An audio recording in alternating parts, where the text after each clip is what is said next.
Boa tarde para todos e todas. Hoje é dia 4 de maio de 2010, é uma terça-feira, e nós temos aqui o verbete 1557, 4 páginas, 41 logias, e nós temos 9 máximos, é isso mesmo? É? É? 4, 7... 10. Agora, o tema é suma conceitual. A especialidade é mental somatologia. A definição. A suma conceitual é o trabalho escrito amplo e abrangente a respeito de algum conceito, teoria ou ideia, apresentando a essência, o apanhado, a sinopse, a compilação, o escorço, a súmula, o resumo total de conhecimento existente entre o tema em questão e objetivando oferecer visão de conjunto do mesmo. O recorte da realidade, as fontes cognitivas selecionadas, as informações recolhidas, as ponderações temáticas, as interpretações singulares, o respeito inteligente aos limites do cognoscível, a incompletude inevitável das sumarizações restringidas pelas raias mateológicas, a truncagem evitável das sumarizações restritas pelas raias eletronóticas, as parafontes cognitivas, as para-inspirações tarísticas, os acessos à central extrafísica da verdade, a maxi-expansão analítica propiciada pela parafenomenalidade. Na argumentologia, nós temos a taxologia com 22 categorias de estrutura intelectivas, componentes de sumas conceituais. Isso aí a gente não acha em qualquer lugar, não. Tudo parece, tem aproximações simples, mas são diferentes. Na remissiologia, nós temos 12 itens, e eu vou destacar 5. Aprofundamento da pesquisa, cosmossíntese, somatório assertivo, taxologia das análises, e taxologia do conhecimento. Frase enfática. A suma conceitual hermenêutica ajuda a consim pesquisadora a explicitar e potencializar as técnicas de análise e de síntese dos assuntos mais relevantes, evolutivos e cosmoéticos. Qual suma conceitual é mais relevante para você hoje? Por qual razão? O problema aí é a pessoa pensar, né? Para ver o que se passa. Agora, pergunta. Qual técnico ou método que o senhor utiliza para defender energeticamente sua duplista ou pessoas de convivência das rebarbas ou retaliações de consciências assediadoras em função das assistências e considerando o fato de os assediadores não conseguir atuar diretamente contra o senhor? Primeira coisa, aonde a gente está, você segura o óleo pensênio. Há um encapsulamento maior, há um cordão de isolamento, de defesa, de pesquisa nisso aí. Isso tudo tem que ser levado em consideração. Esse processo, as rebarbas, tem muito amparador e muita coisa olhando. Os inocentes não podem sofrer pelos responsáveis. De modo que essas coisas não acontecem, não. Isso aí, eu não sou preocupado com isso, nunca acontece desse jeito. Pelo contrário, perto da gente as pessoas se sentem melhor. Por isso que me dá problema, sempre me deu problema. Eu tive que fechar meu consultório, 12 anos depois já tinha gente atrás de mim. Que isso? O negócio não é fácil. Gostaria de auxílio, pois estou tendo dificuldade na projeção lúcida. Pratico EV ao menos 5 vezes por dia. Será que estou fazendo algo errado? Olha, o problema é você anotar tudo e seguir as prescrições que tem sobre os problemas de energia, de TENEPS, de arco voltaico, tudo que a gente já falou sobre isso. Siga aquilo que você sentir como inspiração do amparador. Agora, na projeção, existem os processos de recesso, com assédio, condições. Primeira coisa, se você não está com a sua vida humana bem constituída e acertada, a projeção até que é bom até que você nem pense nisso. Primeiro tem que acertar a vida humana, para depois pensar em projeção. Então é bom observar isso. Às vezes o recesso ocorreu porque tem lacuna na vida do dia a dia. Anéis, relógios e correntes atrapalham o EV e objetos eletrônicos ativos. Olha, tudo isso pode atrapalhar e pode também ser atrapalhado pelas energias. Depende do que é, né? A recíproca é verdadeira. Isso depende do que é. Uma pessoa que vai mexer com energia exteriorizar, cheia de penduricalho, isso é loucura. É bobagem fazer isso. Não é bom, não. É bom estar disponível. O ideal seria mexer com energia todo mundo pelado. O ideal seria viver todo mundo pelado, para não ter nada, né? Porque fica mais puro, mais direto. A energia sai direta dos buracos sem passar pela roupa. Principalmente a ectoplasmia. Na abertura de ontem, o senhor comentou sobre uma sinalética à direita do corpo, próximo à região do fígado. Não, isso aí é brincadeira, não é sinalética. O que eu estava falando é sobre o processo do desconfiômetro, que coloca aqui. Pois é, o paradesconfiômetro. Então, é desconfiômetro, não é bem isso aí, não. Tem alguma coisa a ver com bacilo do intestino irritável, que a medicina não sabe diagnosticar muitas vezes, e muito menos curar, não. Isso nós chamamos o mancômetro, né?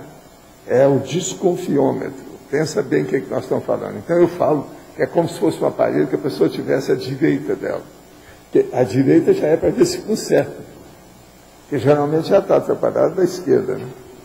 Digo isso porque fiz exame e meus órgãos estão íntegros, mas esse foi o diagnóstico para algum desconforto nessa região, que pude notar que está ligado ao sistema nervoso. O senhor poderia esclarecer melhor sobre a técnica? Olha, isso aí pode ser os processos do jeito que existe, do croposterol e cropostanol, que são ácidos que acabam afetando o sistema nervoso. Tem muita coisa de intestino que às vezes é isso. Eu aqui acho o seguinte: quando o processo é igual a esse seu, já é alguma coisa boa. Nós aqui chamamos de jejum aquela pessoa que é o jejum e o ilho, que ela está começando a metabolizar o que ela aceita no mental soma. Então, se você colocar o jejum, o ilho e o cólon no mental soma, você vai entender o que vem disso. Então, o jejum é aquela pessoa que está começando a metabolizar. Então, ela está no intestino ainda delgado. Agora, o cólon, que é o que vocês acontece, vocês já são maiores, já estão tudo no nível do cólon. Cristóvão Colombo, é o cólon, Cristóvão, cólon. Quer dizer, já tem mais densidade, já a descoberta da América, uma opção de coisa nova. Vocês estão entendendo, então? Então, por exemplo, entre o jejum e o cólon, por incrível que pareça, o cólon é que é o mais avançado. Porque já está na hora de julgar toda a matéria gasta fora, já não tem mais nada, já aproveitou tudo que tinha, que é justamente isso. Nós estamos na fase do Cristóvão Colombo, cólon. Está entendendo como é que é? É da descoberta. Já não são mais jejunos. Então, o negócio aqui do cólon não é tão ruim assim, a gente tem que ver como é que é. Mas agora, ó, isso aí é bom ver, principalmente a sua dieta. Eu daria como recomendação você procurar uma nutricionista e ver isso com calma. Às vezes vale a pena. Se você já viu, olhe uma segunda opinião, uma terceira, uma quarta, vale a pena. Com bastante frequência, o senhor fala sobre os riscos de câncer em lâmpadas halógenas fluorescentes podem causar. Em alguma das tertúlias, o senhor faz referência direta às lâmpadas halógenas e em outras, a referência para lâmpadas fluorescentes compactas. Essas que estão sendo utilizadas por todo como medida de economia de energia. São essas que não prestam. A halógena incandescente, ela é positiva, ela não faz mal, que é antiga, clássica. Pois é, fluorescente é que nós falamos, pois é, lâmpada fluorescente compacta, são essas que não prestam, é o que eu estou falando, é a segunda aqui. Até o momento não está claro para mim se o tipo de lâmpada que faz mal é halógena ou a fluorescente ou se ambas, visto que as mesmas são produzidas com tecnologia distinta. Pode esclarecer, por favor? As incandescentes é que faz menos mal, elas são boas. Pois é, a halógena é incandescente, aqui, ó, está aqui. Ó, vou mostrar qual que é a lâmpada, que é a braba, é essa, ó. É a de intestino delgado. É a lâmpada de intestino delgado. Quer dizer, é a lâmpada dos jejunos. Pois é a comprida também. Mas essa aqui está na moda. A comprida sempre existiu. Essa é nova. Essa apareceu agora. Pois é. Agora, ó, aqui tem tudo. Fala lâmpada fluorescente, a braba. Funcionamento, aplicação, eficiência, durabilidade. Agora, não falam nada que dá câncer, mas fala, quando excitado com radiação ultravioleta gerada pela ionização dos gases, produz luz visível. Quer dizer, ela é feita através do câncer. Ela ilumina pelo câncer. Quer dizer, um perigo essa lâmpada. O governo está a favor, os processos todos estão. Agora, ó, lâmpada halógena ou lâmpadas incandescentes. É isso aqui, é outra coisa. A internet tem tudo. É só pegar e ver. Agora, essas lâmpadas estão criando gente aí com câncer. O problema é que o negócio é imediato, não é imediato. Demora até chegar por causa da acumulação. Então o processo todo é esse. Outra coisa, o povo que gosta de ir à praia e fica debaixo de lâmpada fluorescente, pega câncer mais depressa. Devido ao sol e a lâmpada. Esses dois, quando juntam, viram mega assediadores. Uma pessoa com modo de ser muito amoroso, caridosa, afável, mas com pouco conhecimento científico e espiritual, possui que tipo de facilidade ou dificuldade de um despertar da consciência após a dessoma? Como se dá o bem-estar da consciência depois da morte? Depende mais do intelecto, da moral ou de ambos? Não, depende mais do saldo da ficha evolutiva. Uma pessoa pode ser caridosa, amorosa, etc., na frente, e mata o cara nos bastidores. Os filmes estão cheios de casos, a história está cheia de casos igual isso. Isso aí não resolve nada. O problema é ver como é que é o saldo da ficha evolutiva da pessoa. É aí que ela vai ter, vamos dizer, euforia extrafísica ou uma melancolia satânica do inferno, quer dizer, terrível. O problema depende da pessoa. Agora, ó, intelecto pode levar a pessoa para a baratosfera. Até o intelecto, não é só emoção, não. Precisa saber o que a pessoa está aplicando naquilo que ela sabe. Neosinapsologia, página 54. Qual o motivo específico da promoção de neossinapses recicladoras de mundividência necessitar de ser calculada? Lógico, é muito melhor você calcular. Eu estou querendo alcançar alguns contos magnos que eu ainda não consegui recapturar. Eu começo a estudar alguma coisa que vai me levar àquilo. Por exemplo, eu não estou bem atualizado aí, vamos supor, em matemática. Eu começo a mexer naquilo, aquilo vai me criar neossinapses. Tudo é calculado. Para se evitar estupro evolutivo, não, é para a pessoa crescer mais depressa e ajudar os outros. Essa forma de promoção não seria ideal para o maior número de consciência possível, otimizando a cosmovisão? Sim, não há dúvida que é importante. Mas agora, pensa bem o processo calcular o problema. Quanto mais você calcular a sua vida, melhor. Uma pessoa calculista é melhor do que aquela não calculista. Por isso que uma das técnicas que a gente usa mais é detalhismo, exaustividade e o calculismo cosmoético. Faz parte do serviço. Na abertura de ontem, o senhor disse que gostaria de aproveitar a presença de um escultor famoso presente no CAEC para pedir que fizesse uma escultura com o tema da Conscienciologia, que as pessoas contemplassem tal obra. Sim, eu falei sobre o livro. O ideal seria isso, é chamar a atenção. Nós queremos chamar um livrão grande para a pessoa ver. Se ela chegar lá e começar a adorar o livro, vai ser até interessante. A gente vê o que dá. Eu nunca vi isso, vai ser uma coisa diferente. Vamos fazer um filme, etc. Tal. Não seria essa atitude uma forma de atraso de vida, não. Nós temos que chamar a atenção para o livro. Agora estão querendo chamar a atenção para o Kindle e outras coisas mais. Mas agora, a questão do livro, da leitura, é que é importante. Então, por exemplo, mete lá um livro e coloca princípio da descrença. Como é que fica? O cara vai adorar o quê? Com o princípio da descrença escrito no livro.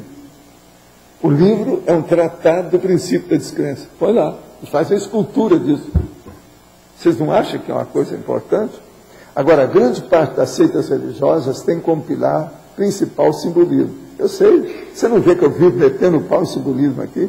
Essa escultura não daria início a tal processo religioso daqui a alguns anos? Existe uma arte conscienciológica, sim, a arte da cosmoética. Outra coisa, primeira coisa, você não pode fugir da forma. Você não pode fugir, a forma existe. Você não pode fugir da TACOM. Não tem jeito. Essas coisas existem, elas são íncitas na vida humana.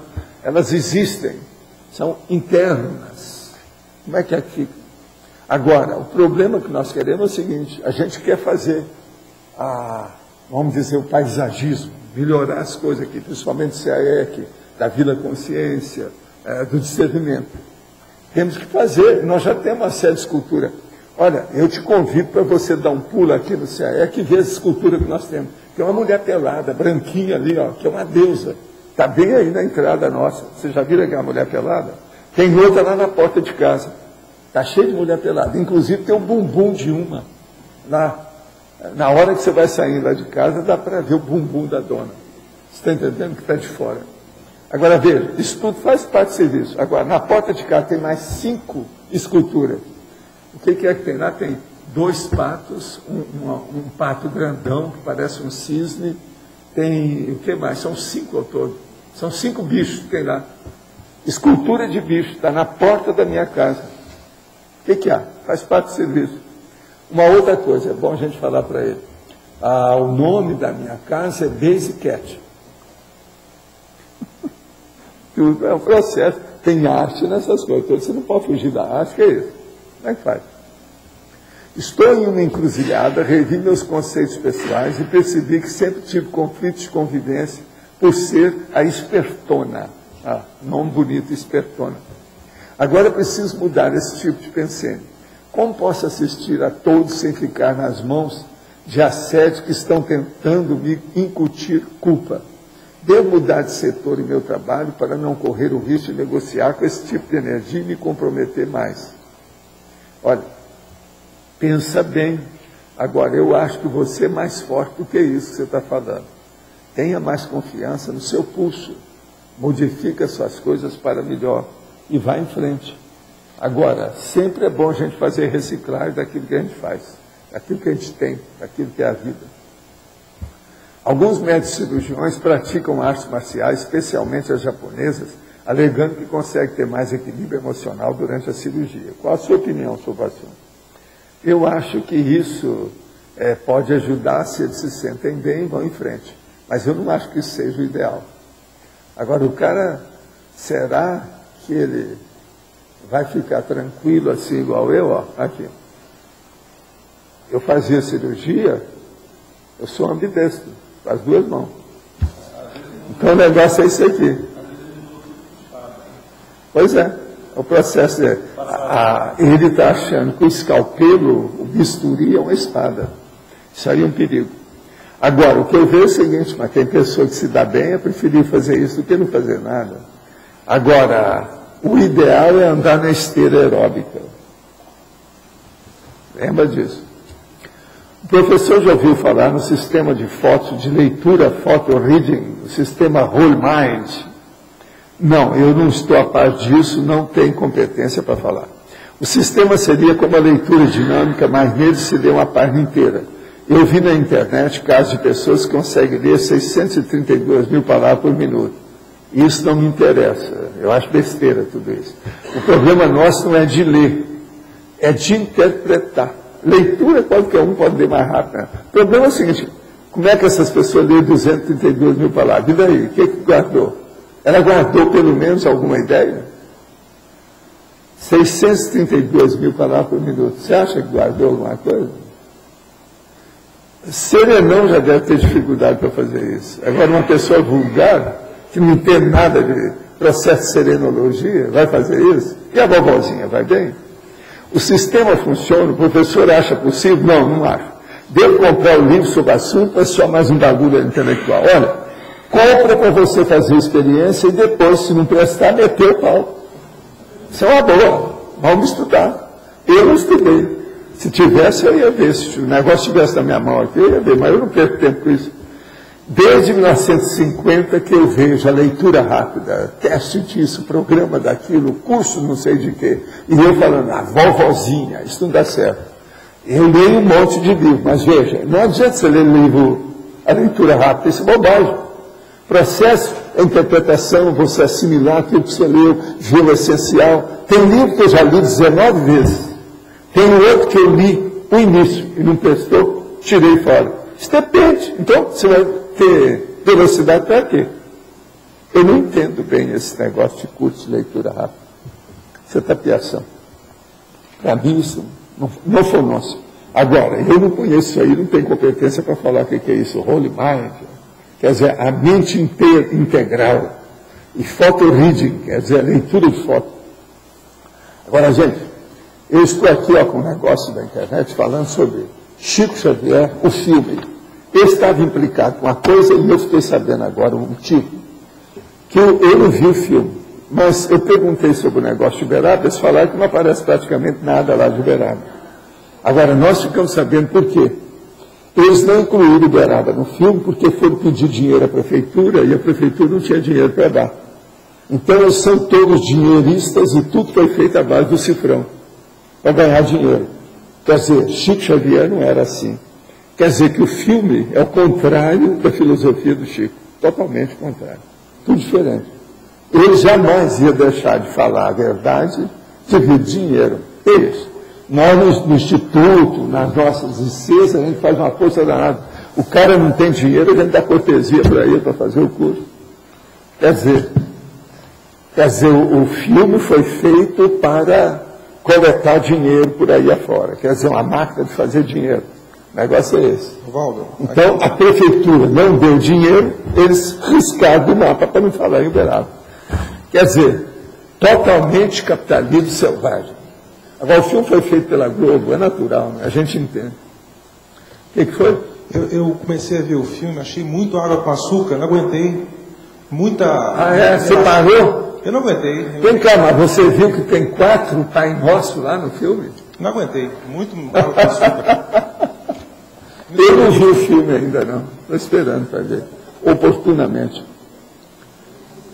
A vida precisa da gente pesquisar tudo. Agora, essa de Uberaba, eu estava desconfiado. Eu falei assim, não estou entendendo. Houve algum motivo muito sério por que eles tiraram, não colocaram nada de Uberaba. Uberaba, a ida do Chico para Uberaba foi a coisa mais importante da vida dele, do ponto de vista de acontecimento, porque ele estava no escândalo quando eu tirei de lá. Todo aquele esforço nosso foi para quê? Para jogar fora? Quer dizer, isso é tudo errado, né? Tem muita coisa errada nisso tudo aí. Dinheiro perturba a cabeça da pessoa. Agora, preciso falar com esses judeus que fizeram o filme, está errado. Está errado. Agora, o firme, fica firme, não é isso? Chico Xavier, o firme, eles deviam fazer isso, está faltando isso. Fizeram o filme, não deu. Quem é que está aí com o microfone? Tem alguém, não?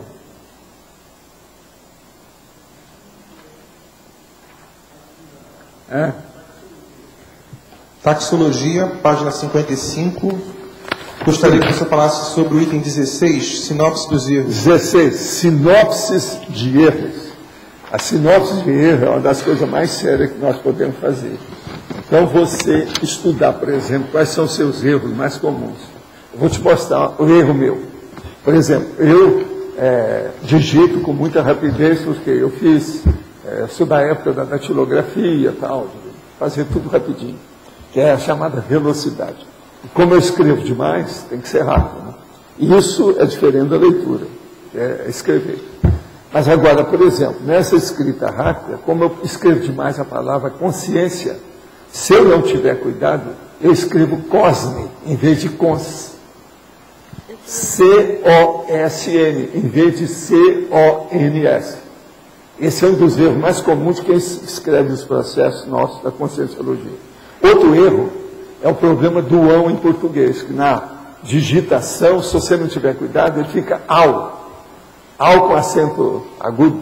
Sabe como é que é? Tipo grave, em vez de ter tio. Entra um acento no lugar do tio. Eu, por exemplo, eu faço aquela digitação grande e depois eu tenho a sinopse dos meus erros. Tem mais ou menos uns 20 básicos. Conforme, se eu digitei muito, eu olho aquilo para tirar esses erros. Assim eu evito de mandar para vocês os erros. Então o cosne e o ao é só A, O. Sabe como é que é? Aqui, ó, deixa eu escrever para vocês verem.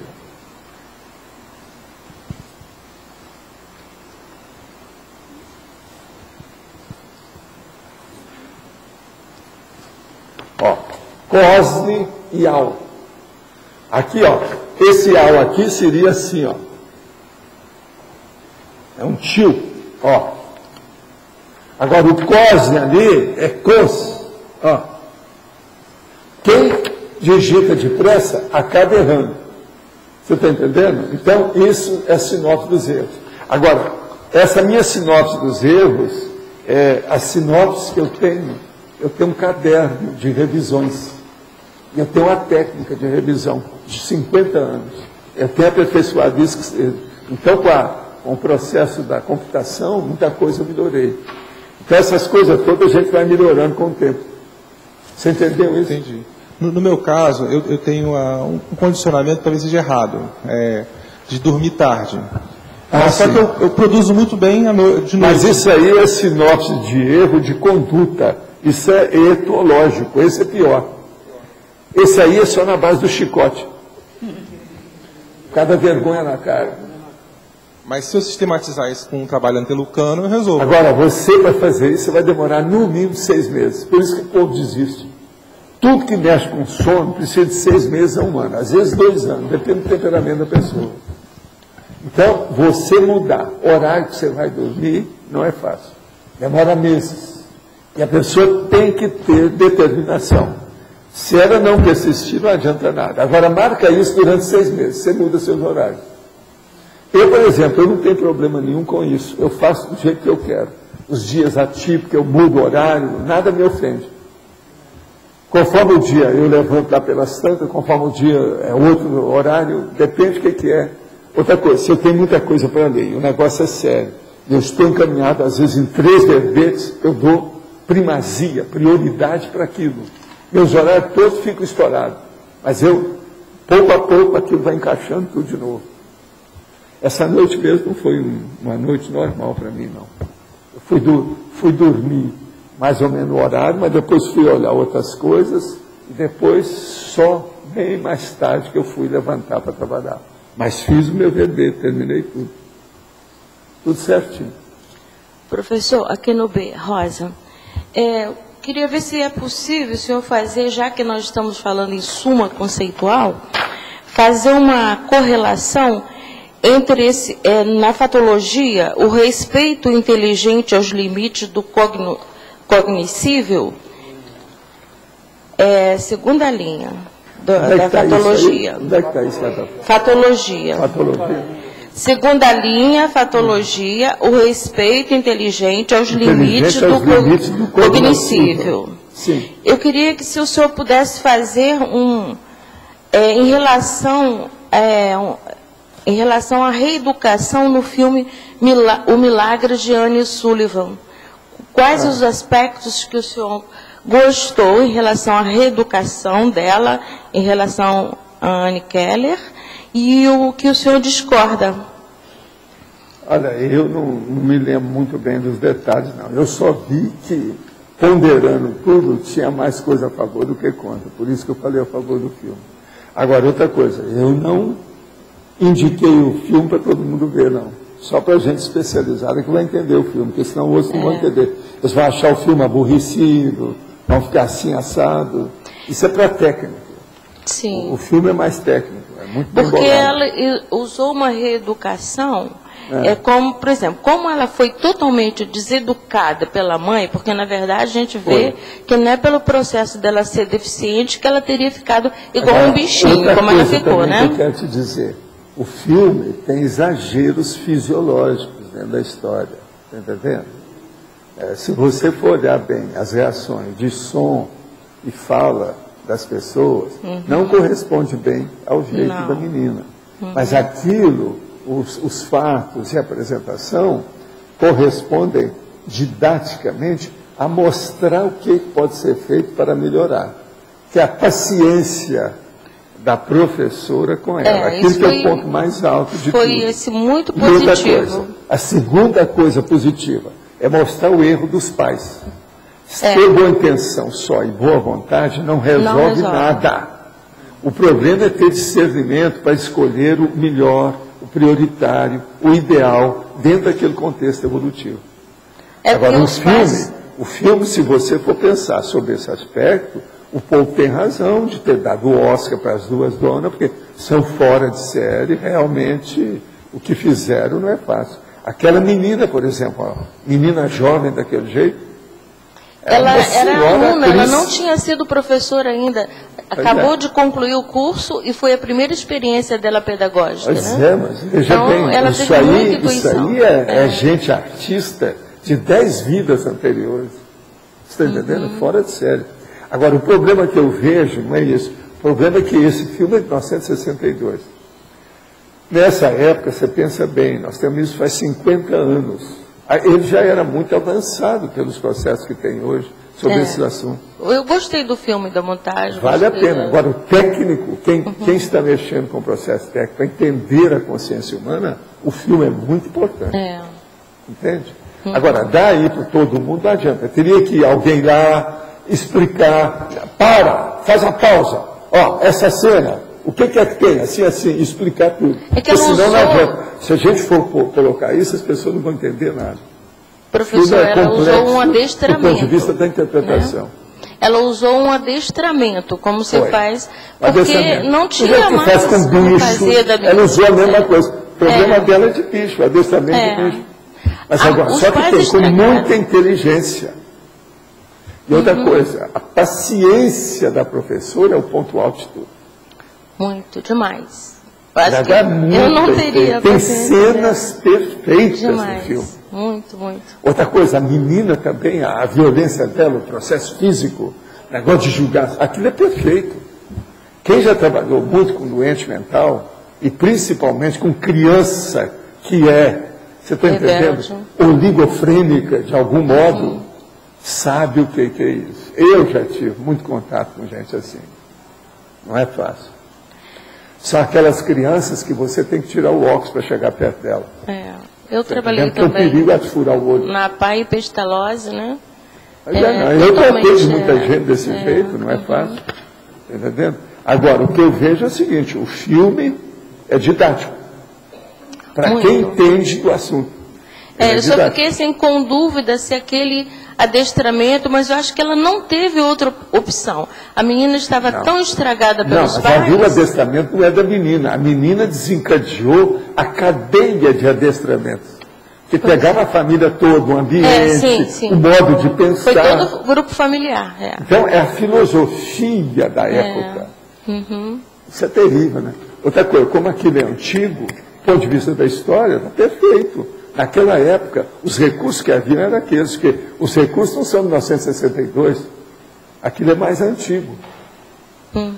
E o Vitor Joy é o máximo lá, naquele negócio. O Vitor Joy que era um cara de seriado, ele é da ação. Foi muito bem feito. Ele fez aquele papel. E muito bem feito também. Muito bem feito. Muito obrigada. O caso é por aí. Agora, veja, o que você perguntou é o respeito inteligente aos limites do cognoscível. Eles fizeram o que puderam. Dentro do limite. Dentro do limite. A mesma coisa, você atendendo as pacientes, você tem que fazer aquilo que está dentro do seu limite. É o que você pode, é o que corresponde aos recursos que você tem. Eu não sei se hoje já existe outra alternativa. Estou com vontade de ir ao Rio, como eu conheço bem a Marcil, lá do departamento da UERJ, da Educação Especial, que ela foi minha professora, e ela é doutora, formou-se fora do Brasil, e quero saber dela se existem outras alternativas, foram descobertas outras, né? O respeito que até hoje eu não sei. Aos limites do cognoscível, isso aqui é o que fica antes da mateologia. Por exemplo, esses dias uma senhora chegou para mim e estava pedindo para eu pedir para os amparadores para trocar a consciência que está nascendo na barriga da filha dela. Isso é impossível, isso é os limites do cognoscível. Está entendendo? Não tem como. Outra coisa, mesmo que isso fosse possível, um imperador nenhum vai fazer uma coisa dessa. Isso é anticosmoético, é anti-tudo. Você entende o que quer dizer? Seria contra o livre-arbítrio, né, da própria consciência. Pois agora veja, o estudo evolutivo em mais alto grau. Agora veja, já pensou, uma pessoa que já está, a filha com 4 meses, não tem jeito mais de mudar nada. Entende? O que tiver ali, seja com os réus ou intervicivista, já vai nascer. Não tem mais jeito, não há retroatividade nisso. Só outra gravidez. Tem que esperar desabrochar para ver o que é possível na reeducação. Não, e pensar positivo, não pensar no negativo. É isso que eu frisei, foi isso. Não fica pensando que vai nascer uma com os réus. Pensa positivo, que aconteça o melhor para todos. Isso aqui é o cosmoético. Agora, obrigado, professor. É certo que a disciplina é fundamental, que o amor ao que a pessoa se dedica é essencial. Mas por que Chico Xavier aparentava sacrifício em seu trabalho? E por que se diz que ele era desorganizado em relação à sua vida? Não seria isso um abuso por parte de seus colaboradores extrafísicos? Sim, mas ele fazia. Você tem que lembrar o seguinte, a vida dele foi dedicada, a biografia dele toda, para o processo da santidade, visando ajudar os outros. Nesse objetivo de ajudar os outros, ele fazia tudo que vinha à mão dele e que ele dispunha. Muita coisa não era o ideal, mas a intenção dele era boa. Mas ele não tinha discernimento maior para as coisas e nem queria ter. O Chico nunca falou sobre verdade. Nunca. Ele nunca deu uma aula de nada, afirmando a coisa para valer. Tudo era a política de Minas Gerais. Você está entendendo? Defendendo a biografia dele. Agora, veja, eu ouvi aquilo tudo e não falei com ele para mudar, não. Ele tinha que seguir o que estava. Mesmo depois que ele vai para Londres e quer morar lá e ficar lá, fala, não, vamos voltar para o Brasil. Que a turma tinha feito uns convites para a gente ficar lá, com as coisas todas, já pensou, tudo organizado, cheio de dinheiro, aquelas coisas todas, ninguém para chatear a pessoa. E outra coisa, marcava consulta igual médico, os médicos, tudo isso. Nós marcamos consulta para ter contato com eles, mas é que muita gente estava conosco, né? Onde a gente ia tinha um monte de gente. Então, o problema do Chico, então, é a gente pensar nisso. Ele fez o que ele pôde. Olha só, o esforço dele de imitar os santos da igreja, o lado bom do santo da igreja. O negócio dele mandar 2 beijos para J. Cristo, era coisa de santo. Olha lá, nas vidas do santo, tem muitos santos que faziam isso. Na Efeitologia, página 54, o senhor poderia aprofundar sobre os efeitos repercussivos da obra escrita no autor ou autora.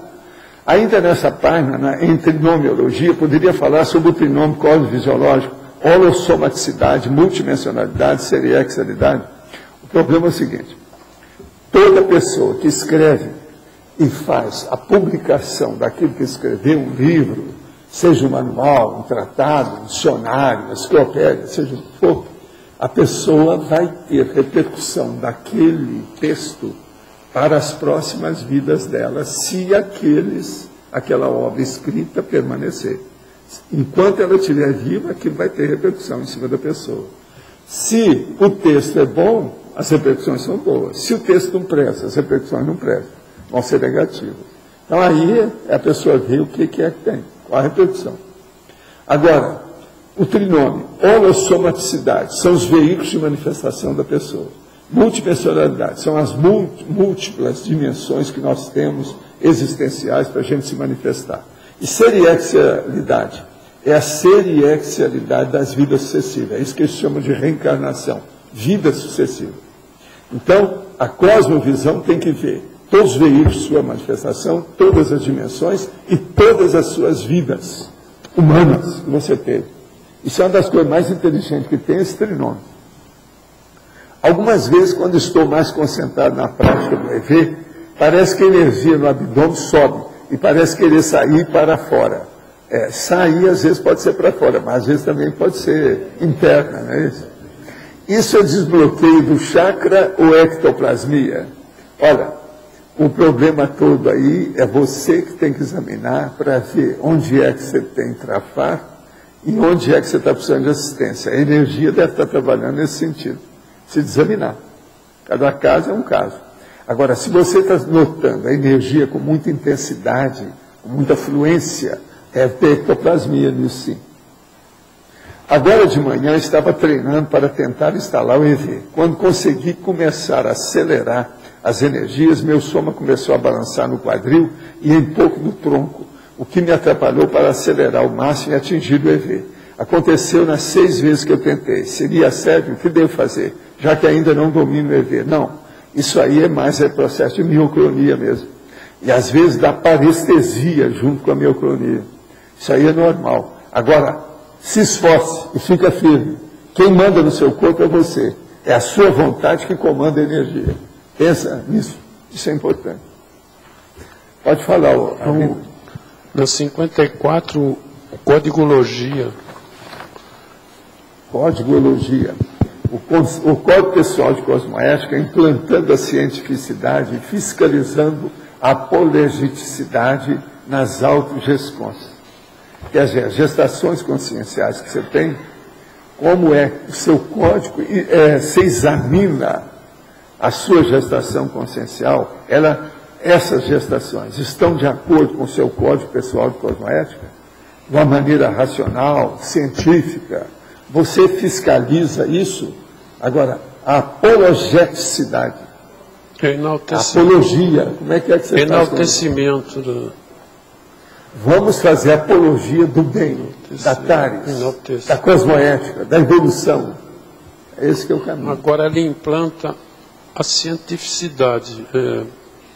Você percebe, é a cientificidade, quer dizer, com lógica, com racionalidade, você debatendo com você mesmo, você fazendo autocrítica profunda do assunto. Isso é que é o Código Pessoal de Cosmoética, CPC. Ele tem relação com a cientificidade, mas ele, vamos dizer que ele aprofunda mais o processo. O Código Pessoal de Cosmoética, ele tem que ter filosofia, ele tem que ter ciência, ele tem que ter praticidade. O código tem que ter isso tudo. Se o seu código é apenas literário, você ainda não chegou no CPC. Ligando com a ciência convencional, segundo o que eu pesquisei, ela em grande parte é anticosmoética. Desde a pesquisa, na aplicação. Agora, o processo todo, a cosmoética não é fácil. A cosmoética ela vai refinar a ciência. Ela exige. Agora, em relação a esse filme que ela falou, não seria bom a gente indicar até para a Sessão Pipoca, porque teve um dia que você falou que é muito... É isso que eu falei, que não, você não entendeu nada. Não entendi, você falou para... se fosse, eu teria que ir lá para a gente explicar com calma e fazer pausa. Demorar umas 4 horas falando sobre o filme, no mínimo. Porque senão, chega, fica nisso. Juntou 6 com meia dúzia, não resolveu nada. O mais do mesmo, não vai resolver. Eu sou prático e objetivo. Esse filme realmente é bom. Agora, o filme está aqui. Se quiser, eu empresto aí o Milagre de Jean Sullivan, se alguém quiser ver. Agora, tem que ter paciência para ver o filme. O filme são só 106 minutos, ele não chega a 2 horas. Mas agora, por exemplo, a gente expor o negócio, tem que fazer pausa. Para! Congela! Aí nós vamos falar, olha bem, aqui, ó, vê como é que vai ser. Então tem aquela sequência toda que teria que ser explicitada. Agora, o problema é isso aqui, ó, são essas duas. O negócio todo é essas duas aí, são as duas. Esse filme é muito bom. Agora, você viu o filme, né? Os que você indicou, não, todos que eu assisti são bons, não, sem querer enaltecer aqui, realmente bate. Eu tenho uma certa experiência nisso, com 78 anos na Cuca. Bate com a minha... Outra coisa, eu que trabalhei no cinema cheguei até ser gerente de cinema, e depois trabalhamos em Hollywood para fazer curso, eu devo saber alguma coisa, né? Algum troço disso, alguma besteira. Professor, eu me proponho, se tiver mais alguém que se propõe junto comigo, a gente fazer um comentário. Faz isso, pelo menos se tiver 10 pessoas, se o Marcos já vale a pena. Se tiver 10 pessoas, já vale a pena você parar, explicitar. Agora, tem que ter um bom lá para tomar conta das pausas, que não deve ser você. Quem fala não isso deve eu não entendo de tecnologia, não. Pausa, volta para trás. Tem que fazer esse negócio. Eu faço o comentário. Vale a pena. Vê se tem 10 que queiram ver. Eu usava muito com os meus Agora, alunos se fizer essa as pausas, didática. o filme também, essa turma vai aguentar mais, porque não vai sentir que está aborrecido ou qualquer coisa, né? Porque o filme tem que ter paciência dentro da situação. Outra coisa, tem umas cenas da menina que mexe com a adrenalina do povo. É, Por isso que tem que estudar muito. é.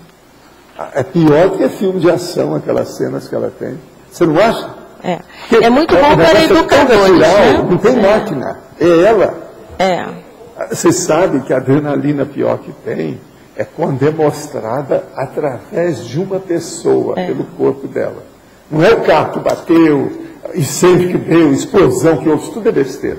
O problema pior é na pessoa. Isso eu estudei com gente técnica em Hollywood. Mas eles não usam isso muito, porque é muito difícil. Primeiro, precisa de arranjar bons atores para sair da pessoa a ação. É muito difícil. Entende? Agora, aqui não tem jeito. E essa menina, essa Patty, ela é Patty Duke, ela é o máximo. É a Patty.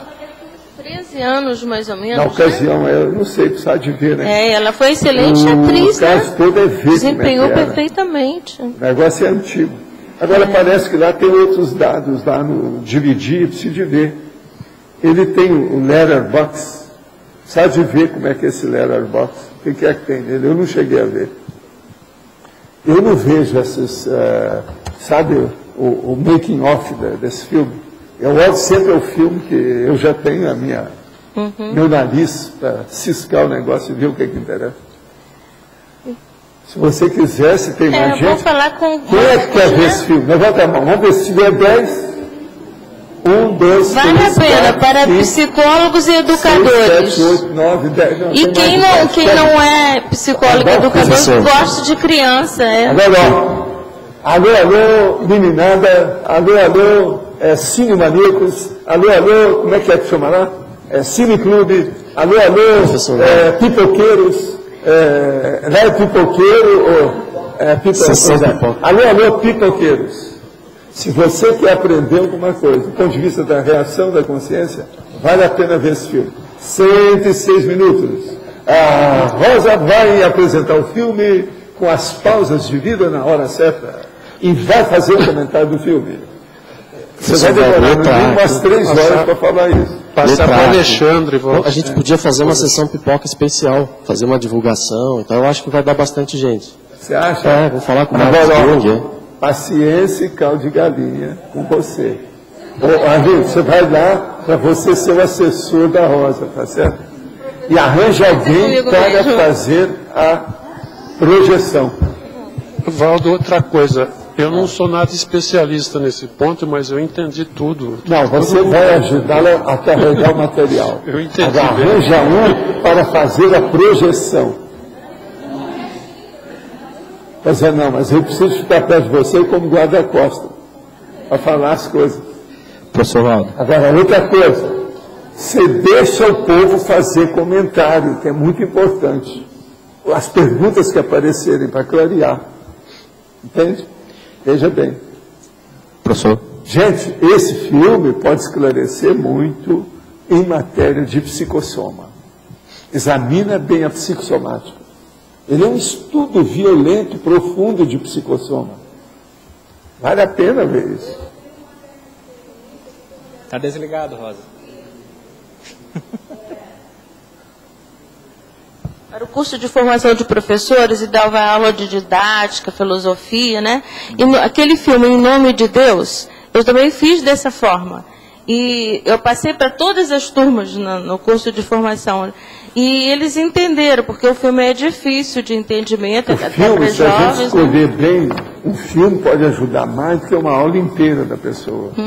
Tem que escolher Em nome bem. de Deus. Em nome. Tem que saber escolher. Esse aí, por exemplo, sobre esse aspecto, ele é bom. Ele é muito especializado. Agora, o melhor da história é que é um filme esquecido, né? Pois é. Esse filme é esquecido. E eu dei aula. 1962, 50 anos.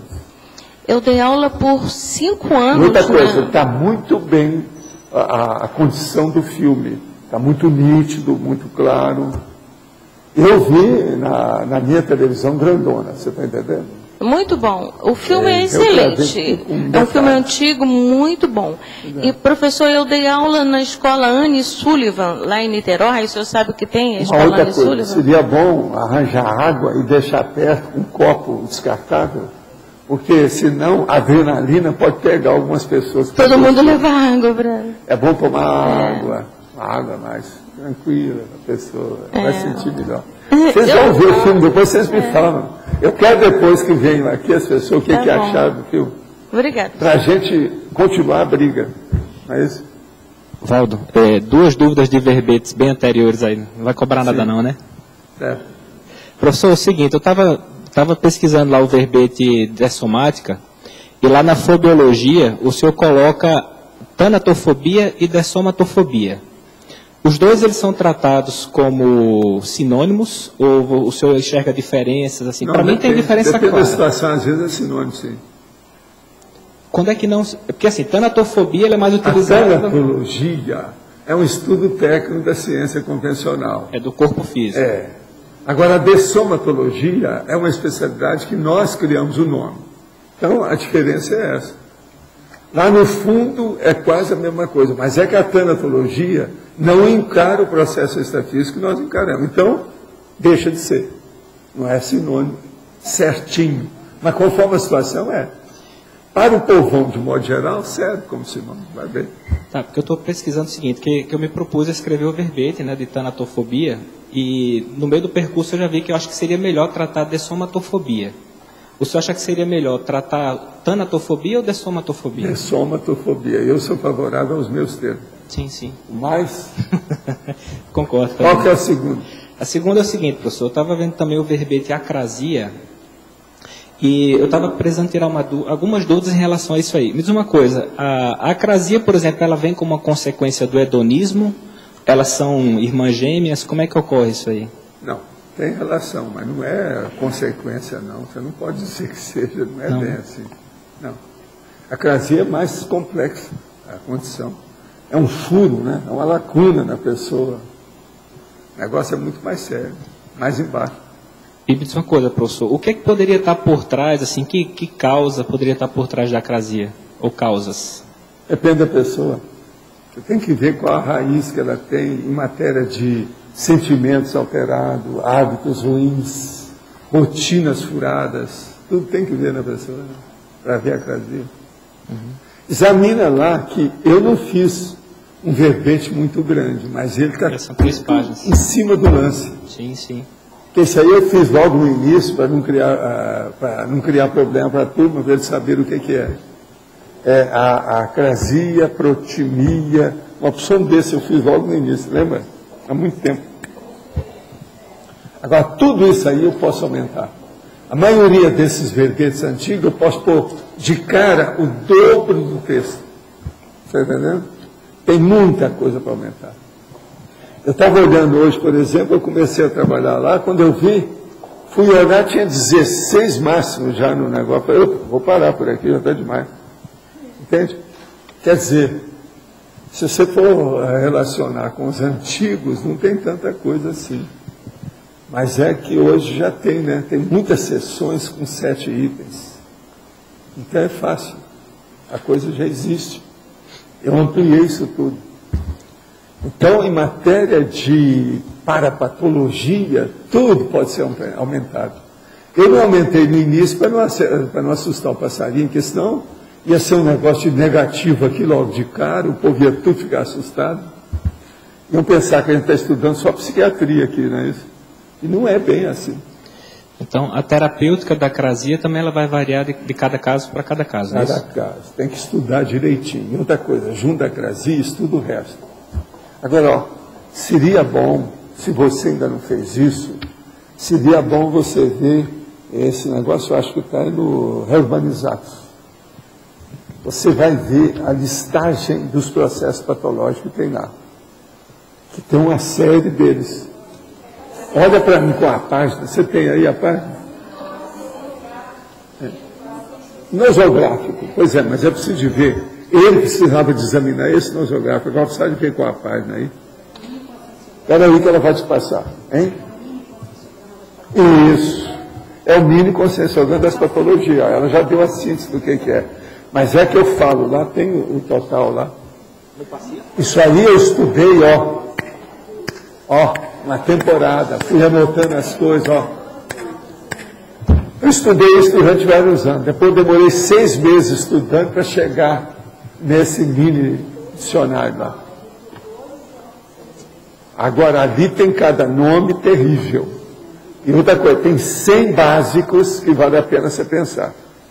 A maioria desses 100 eu já fiz verbete deles hoje, porque tem uma temporada que a turma pediu. Onde é que está a página? Redutores, que é 573, e a taxologia, que é 578. Esse aqui, ó. Achou, né? Fala aí a página, como é que é? É a página...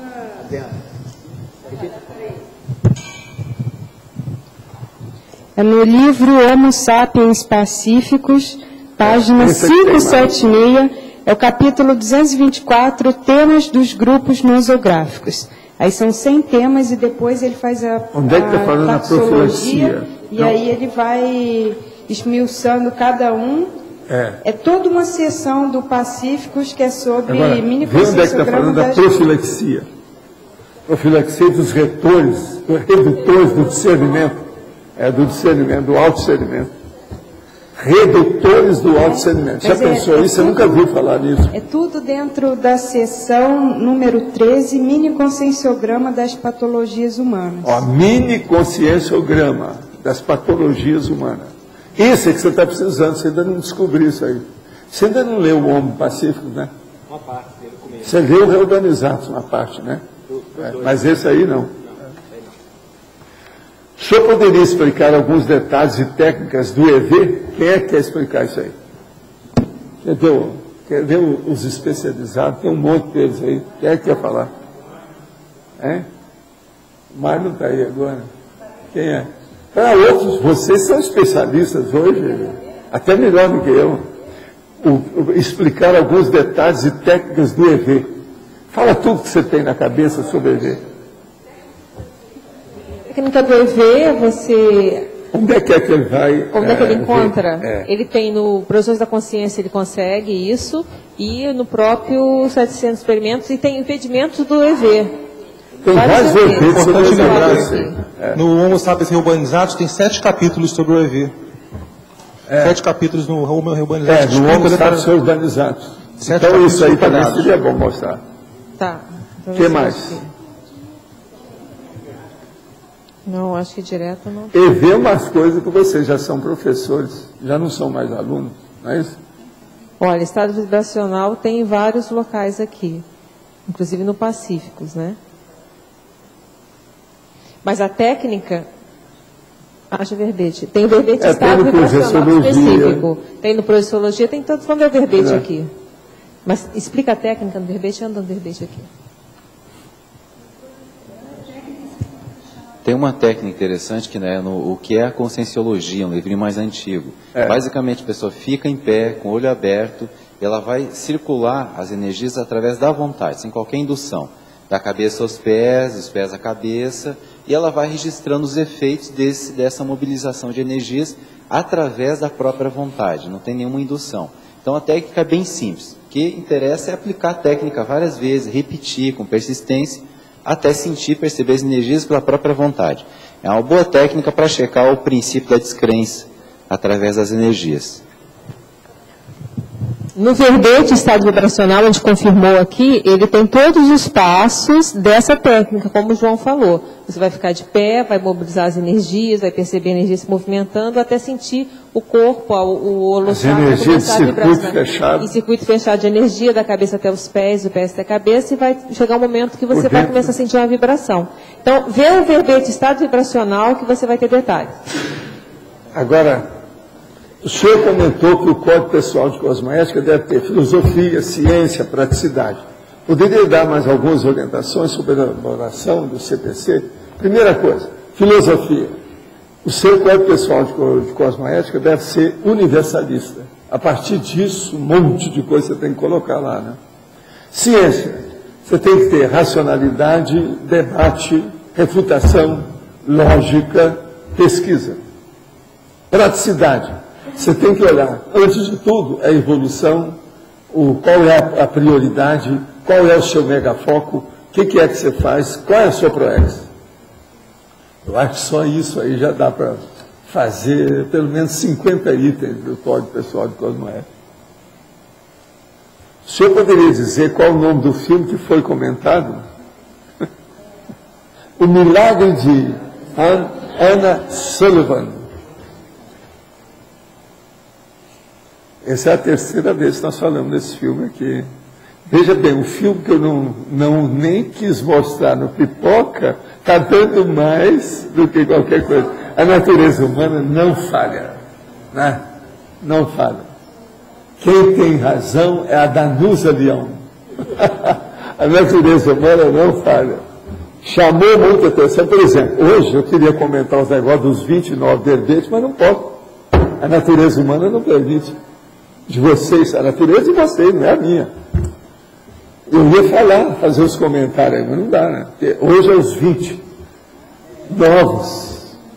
E tem umas coisas que eu queria chamar a atenção, mas não dá, se eu dá na mesma hora, vai. Isso, na minha terra, onde é que fica a democracia? Não dá certo.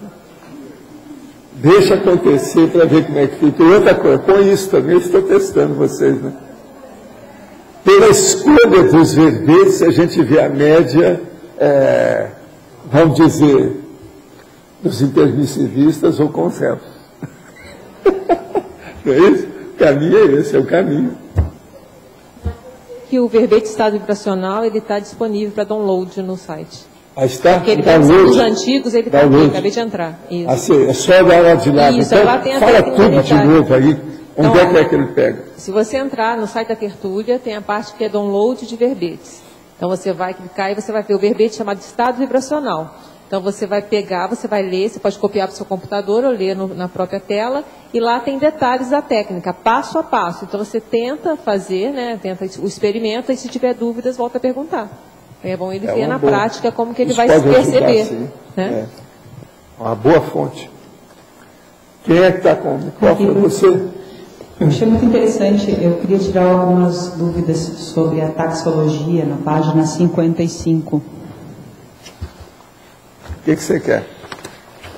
Uma comparação... Qu'est-ce que c'est le numéro? Oui. Qual que é o número que você quer? O número 8.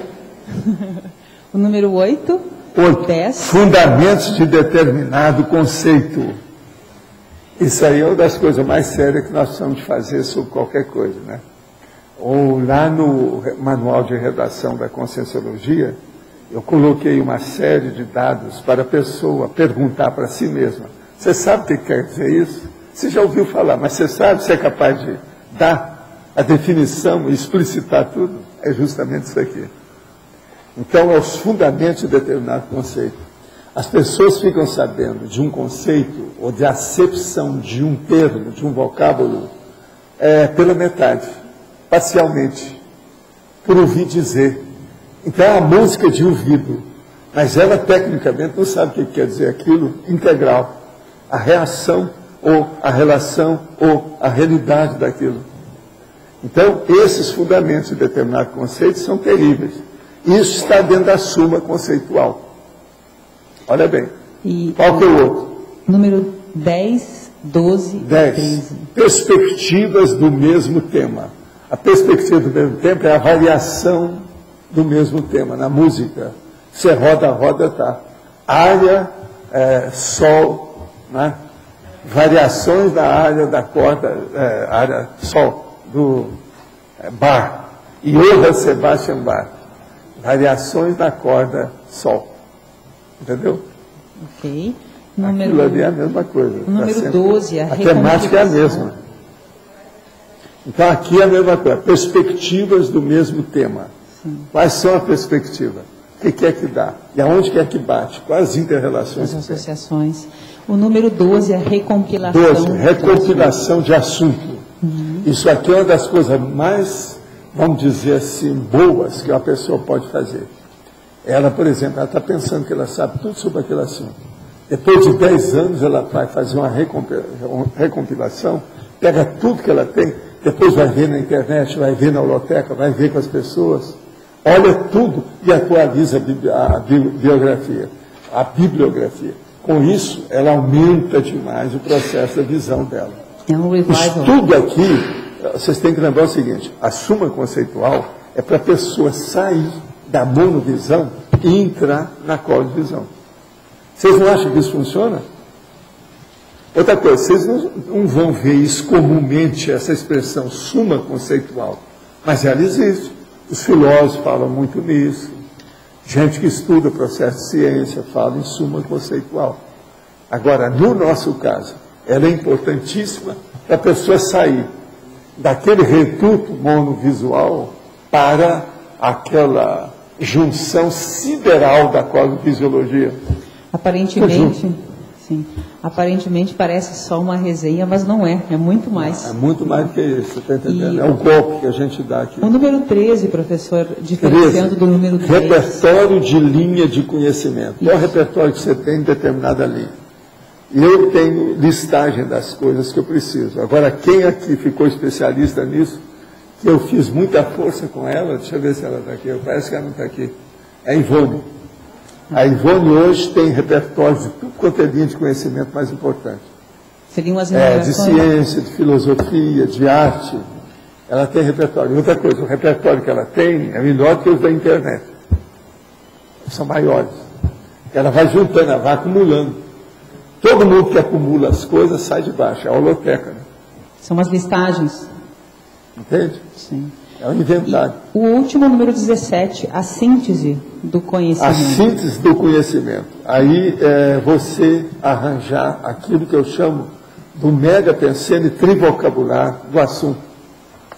Olha quais são os mega pensenes que eu uso. Muitos deles são síntese de conhecimento. Dá para ver. Eu mesmo falo, né? Mega pensene trivocabular. Mega pensenologia. Eis uma síntese sintético. Você quer falar alguma coisa aí? Faz tempo que ele quer falar. Faz tempo que você está de olho nele. Não, aqui na taxologia, Walter, será que a pesquisa no Holosser não era um item a mais interessante a colocar? Que a gente faz aí uma das formas hoje que se faz de recompilação. Ajuda, mas agora o processo aí que nós usamos mais é a bibliomática, né? Já é isso tudo, mas não? Pois é. A síntese do conhecimento já está aí, né? Excuse, ali é um instrumento para você chegar a uma síntese do conhecimento. Agora, é 17. nós estamos usando a bibliomática, a lexomática, tudo também é disso. Se nós formos olhar esse instrumento, tem que aumentar tudo aqui. Agora, o que eu fiz mais aqui é estrutura intelectiva, não é bem instrumento. Mas a aqui é estrutura. Seria um recurso até para fazer essa revisão biográfica, entendeu? Ela é um instrumento que vai chegar para... Aqui, se no caso de colocar isso, não seria 2 pontos em seguida de cada um. Ou isso. É o auxílio da bibliomática, o auxílio se alguém quiser fazer isso, quer ver ela não quer fazer, ela já falou que não. É isso que você quer? Então faz. Então, aí pode ser o holocérbio, bibliomática, lexomática, tem muita coisa. Põe 2 pontos aí e vai em frente. Caderno temático. O caderno temático, você sabe que pode servir de caderno de campo. O caderno de campo é a caixa de ferramenta, de instrumental da pessoa. Só que tem, que aí no caso é instrumental, mental somática. Tudo isso pode aumentar. Tudo isso aqui pode ser aumentado. Se você está com a paciência de maio, está tudo bem, entra nessa. Só 22. Não é muito. É dura a hora que ela pega uns 100. Aí tem que. Agora, como ela está já há algum tempo sem isso, então eu acho que ela já está. Acumulou muita gasolina azul. Viu? Força total. Gasolina azul. É isso mesmo. Estou pensando em ampliar aqui a parte mais técnica. Depois você dá para mim as suas ideias, você tem que ampliar tudo. Agora, ó, inventário temático. Aí, ó, está falando ali, ó. Inventário. É o balanço. O balanço intelectivo da situação intelectual, mental somático, cultural e etc. Esquisístico. Professor, eu tinha pensado na palavra compêndio para antônimo, para antonimologia. Mas aí eu fui olhar a definição. Compêndio tem muita coisa. Eu fui olhar o compêndio no sentido de tratado. Aí tem o grupo karma. Porque tinha tratado aqui. Mas talvez fosse melhor dentro de sinônimo do que de antônimo. Aí você tem que pensar muito. Compêndio é palavra difícil. Porque ao mesmo tempo é são de lugares. Mas a suma conceitual, ela é mais assim, o compêndio é um negócio que já expandiu, é maior, não é isso? A suma é mais factual, não é isso? É mais de dedo, digital. É mais pontual, é isso? É mais pontual. Pontual, dedal, raio laser, como eu chamo. Tá. Está entendendo? Raio laser. Bom. Entendi. Professor, qual a diferença entre inventário e unificação? Qual é o inventário, sentido? O que você perguntou? Inventar, aí na taxologia. Sim, o inventário 9 e o 22. E o outro qual que é? Unificação. Unificação? A unificação temática. O inventário é você pegar tudo que você tem sobre aquelas coisas e colocar junto. Desde os instrumentos, as ideias, as origens, as fontes e tudo mais. A unificação temática é você pegar a ideia e juntar as ideias tudo junto uma na outra. Quem faz o inventário desse material, no caso aqui, inventário de temas, não quer dizer que ele está fazendo uma unificação de temas propriamente dito. Entende? Quando a gente fala inventário, é o material que você tem, as coisas que você vai juntar, tal. É a complementaridade. É a complementaridade na questão da unificação? Escuta, vamos sintetizar isso. No inventário temático, entre os instrumentos, as ferramentas, tudo que você tem de dispositivo para isso. Na unificação temática, é a ideia em si. A abordagem. A abordagem. Entendeu? Sim. O que você quer? Juntar a ponta de tudo quanto é jeito, para não sobrar nada antes. A suma conceitual, lá no fundo, é justamente isso, né? Val, aqui na... Uma outra coisa, ela é hermenêutica, ela é exegética, ela é analítica, ela é interpretativa, já não pode esquecer isso. A suma tem que ser assim. A introdução, o prefácio do livro, você podia fazer uma relação com a suma conceitual, ou é uma espécie... Não, a suma depende, se o autor, por exemplo, ele quer fazer, geralmente ele não vai fazer uma suma do livro, nem dá. Porque senão não tem razão de fazer do livro. Mas é uma... Ele já fez um resumo, não precisa publicar o livro. Então a relação que ele tem com a prefácio, ele dá, pelo contrário, ele é o chamariz, ou chamarisco. Para chamar, é o aperitivo para fazer a pessoa ler o texto. Então, não é bem suma conceitual. Eu queria saber, então, essa relação. Ela tem uma relação. Mas é um pouquinho distante. Mas a não é aproximação simples. A suma é mais o sentido de síntese. Síntese, sumário, que está juntando o abstrato para melhorar o seu conceito a respeito daquele conceito. Porque também... Você está entendendo? Qual é o conceito que você tem sobre esse conceito? Para fazer a introdução, eu tenho certo... Isso é terrível. Eu tenho certa dificuldade para fazer a introdução, porque ela não é bem uma síntese. Não, mas ela pode ser uma seta para o jejum, para o calouro que está começando, você dá uma seta do caminho dele. Então você mostra o itinerário, o caminho, o mapa. Então, o prefácio como mapa, pensa nisso que você já vai ter outra ideia. Professor, pode falar. O emprego da palavra sumário você usou aqui na sinonímia e na exemplologia. No caso aqui, o sumário é como um índice, como uma sinopse ou os dois? É mais ou menos a mesma coisa, né? Não, porque... Agora, o que eu chamo aqui, ó? Sumário conceitual e sumário intelectivo. Tá, aí na Está entendendo? eu estou, mas... Parece tudo a mesma coisa. Por isso que eu falo que são as aproximações, sim. Mas isso também não é. O sumário conceitual diz respeito ao conjunto do tema, da ideia, dos vocábulos. Agora, sumário intelectivo diz respeito aos seus dicionários cerebrais. O que você tem? Que conhecimento é o seu? Qual a sua autocognição?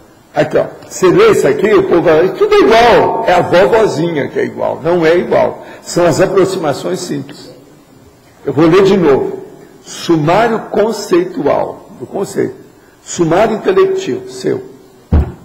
Não tem lógica isso para vocês? Tem. Agora, na exemplologia, sim, quando você coloca o sumário... A suma conceitual primária e suma conceitual fundamental. Agora, primário, o sumário do primeiro artigo técnico do jovem inversor existencial. Então, você sabe, ele vai publicar em inglês, então ele tem que escrever lá, summary. Tem que fazer lá no início. Aquilo é o sumário. O primeiro artigo que ele fez, ele tem que ver o que ele trouxe naquilo. O que houve daquilo, como é que é, o que deu. Agora, o segundo, suma conceitual fundamental. O sumário da mega gescom pessoal do conscienciólogo experiente na terceira idade. Olha a expansão da suma. Mas nesse caso, o senhor considera que um índice, o sumário no sentido de um índice, aquele não, índice, depende do que também a pessoa pode quer. ser uma súmula ou não? Sumário pode ser uma série de condições. Agora, ele quase sempre, ele significa o resumo de um assunto complexo. Em tese é isso. Pensa bem a palavra summary, em inglês, que tem tudo quanto é artigo de revista científica, summary, que dá ali, aquilo é que é o sumário propriamente dito. Isso não quer dizer que aquilo seja o prefácio do artigo. Não é. Nem porque sempre. mais recentemente, claro, você deve saber melhor do que eu disse, a palavra índice nos livros tem sido substituída em português pela palavra sumário, né? O índice ficou lá de trás, remissivo, os complementares, né? Tem se usado mais sumário. Agora, ó, o melhor é ver o nosso amigo excelentíssimo Genete. Você quer saber? É esse livro aqui. Isso liquida e tira tema. Que ele usa os paratextos. Olha aqui, ó, vocês estão vendo isso aqui, ó, isso são as páginas escritas. Olha o paratexto, o que é? São essas coisas aqui, ó. Entende? É um algoritmo. Ele fez um algoritmo gráfico aqui, ó. Sr. Valdo, seguindo aí a sua dica... Agora, aqui a gente pode ler, se vocês quiserem, eu vou ler tudo que tem do paratexto, só para você ter uma ideia. Eu vou ler na ordem do relógio, tá certo? Nome da coleção, texto sobre o livro, citações e críticas da imprensa, quarta capa, lombada, título do livro, nome do autor, capa, nome do autor, título do livro, subtítulo do livro, orelha, texto sobre o livro, a coleção, a série, etc. Ilustração da capa, logotipo da editora, ISBN e código de barras, informações sobre o autor, sua obra, etc. Texto sobre o livro, a coleção, a série, etc. Orelha. Isso é orelha de um lado, orelha do outro. Isso aqui, ele está mostrando o hipertexto, o que é que ele está estudando isso tudo. Agora, aqui ainda falta muita coisa que ele estuda nesse livro. Por exemplo, eu não estou vendo aqui nada sobre prefácio, que tudo é a parte fora, não tem nada. E ele estuda tudo lá dentro. Outra coisa, aqui não fala nada sobre as notas. Ele estuda muitas notas lá no fim.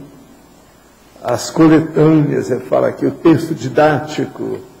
Esse livro vale a pena. Quem está interessado nesse assunto precisa ler esse paratexto. Esse livro aí foi feito para a gente. Eles fizeram o livro para mim. Uhum. Então, professor Valdo, a Unescom vai fazer uma atividade, inicia agora, na próxima terça-feira, que é um núcleo de estudos avançados, e esse livro é o primeiro a ser estudado. A Kátia é a coordenadora aí do... Vocês vão ter muito trabalho. Estão todos convidados. O livro não é fácil. Tá bem. Outra coisa, saiba escolher para não ter muita repetição, porque ele é muito rebarbativo, porque tem que ser. O que ele cita de Balzac aí vai do início ao fim. Outra coisa, eu mandei o livro para o Osmar, ele adorou o livro. Ele não conhecia. O livro realmente é bom. Agora, eu mandei uma página anotada para ele. Eu cheguei a ler aqui, qual foi a página? Quer ver? Que ele fala sobre Balzac. Mandei uma página anotada para ele saber. Deixa eu ver se eu acho onde é que está. É um negócio que o Balzac escreveu.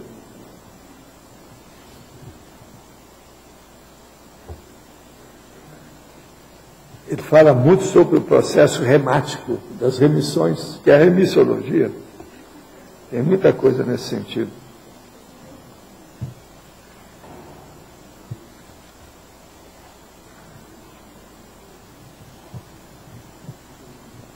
O negócio aqui eu teria que procurar. Eu acho que é aqui. Aqui, ó. O problema todo que eu mandei para ele examinar. Uma coisa que eu mandei para ele ver o resto que está falando sobre Balzac. Sabe-se e sabia-se, sobretudo em seu tempo, que Balzac tinha por alvo particular o público feminino, de quem queria ser o analista mais competente. Você entendeu? Agora veja, o livro que ele, a história que ele veio passar para mim é sobre uma mulher, é o público feminino. Ele não deixou nada disso. Isso ninguém falou, nem eu estou sabendo dessa história. Eu mandei isso marcado lá para ele saber. O Osmar talvez não tenha falado nisso nos livros dele todo aí, tudo que ele já estudou até agora. Quer dizer, o Cristo espera por ti está bem dentro da orientação do Balzac. Isso é impressionante vir assim, de fora, você está entendendo? Mas estou confirmando o que é que tem lá no livro. Eu achei isso aí muito importante para ele. Agora, tem outras coisas que ele pode examinar. Essa aí eu chamei a atenção para mostrar o valor do livro para ele. Mandei a página quebrada, tudo bonitinho para ele. Professor, aqui. Aqui o número 5, 6 e o 7. Achei interessante a aproximação simples deles. Sim. Condensações. Condensação de noções da mesma disciplina. Conjunto de conteúdos do conhecimento. Elementos de conceito específico. O problema todo é que aqui, ó, você tem que ver aonde que é que ele se manifesta, o contexto. Veja bem, condensação de noções da mesma disciplina. Conjunto de conteúdos do conhecimento. Isso não quer dizer que seja a mesma disciplina, aqui já mudou tudo. Elementos de conceito específico. É só um conceito, você está saindo de uma palavra ou de um conceito para estudar o resto.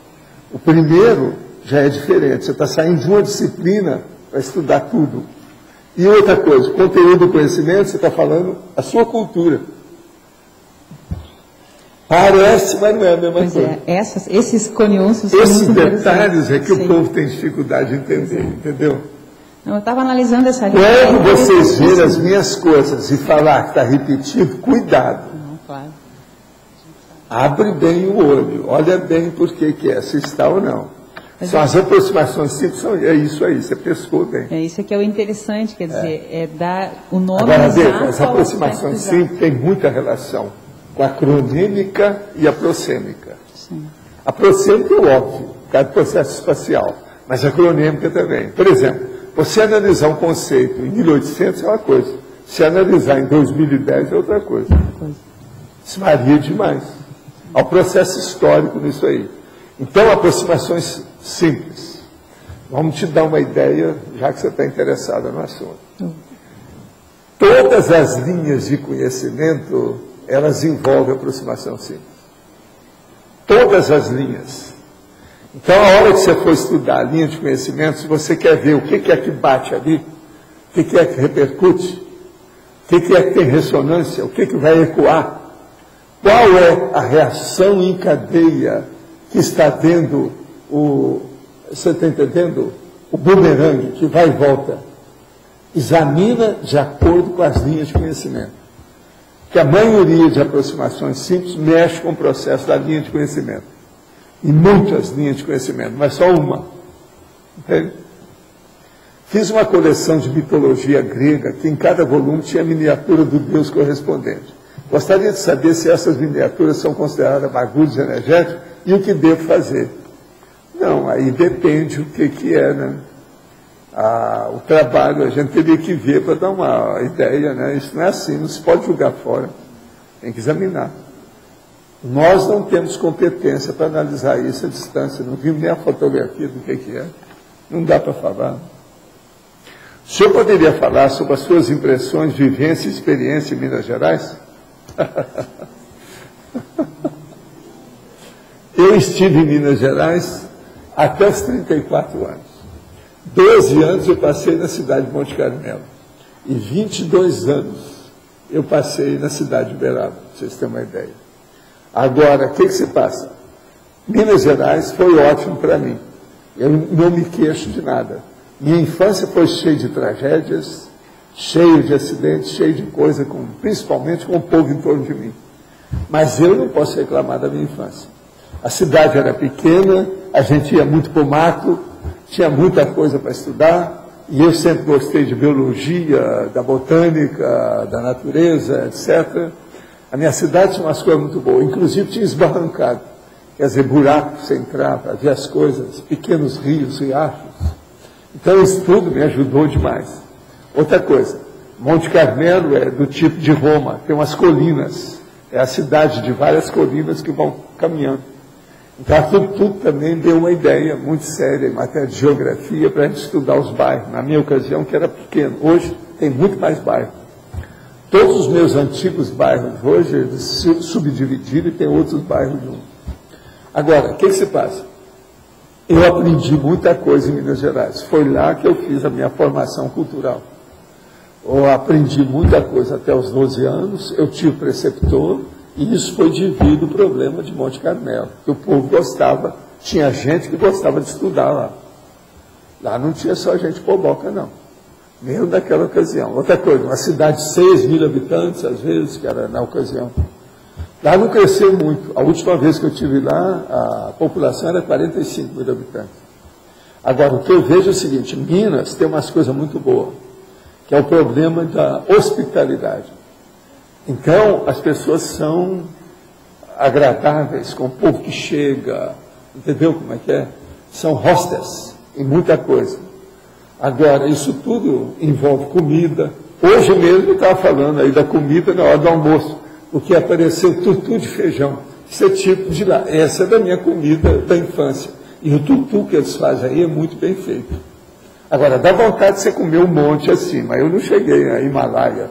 Eu fiz só uma mão de tutu, uma mão. Agora, então, veja, Minas Gerais tem muita energia devido aos processos da Terra. É energia de magnetismo. Igual, por exemplo, lá, aquela rua lá de Belo Horizonte que vai para trás, etc, tal, aquele negócio todo. E outra coisa, aquela faisqueira lá que mexeu com Thomas Green Morton, que ele começou também por causa da faisqueira, com o negócio de energia na Terra.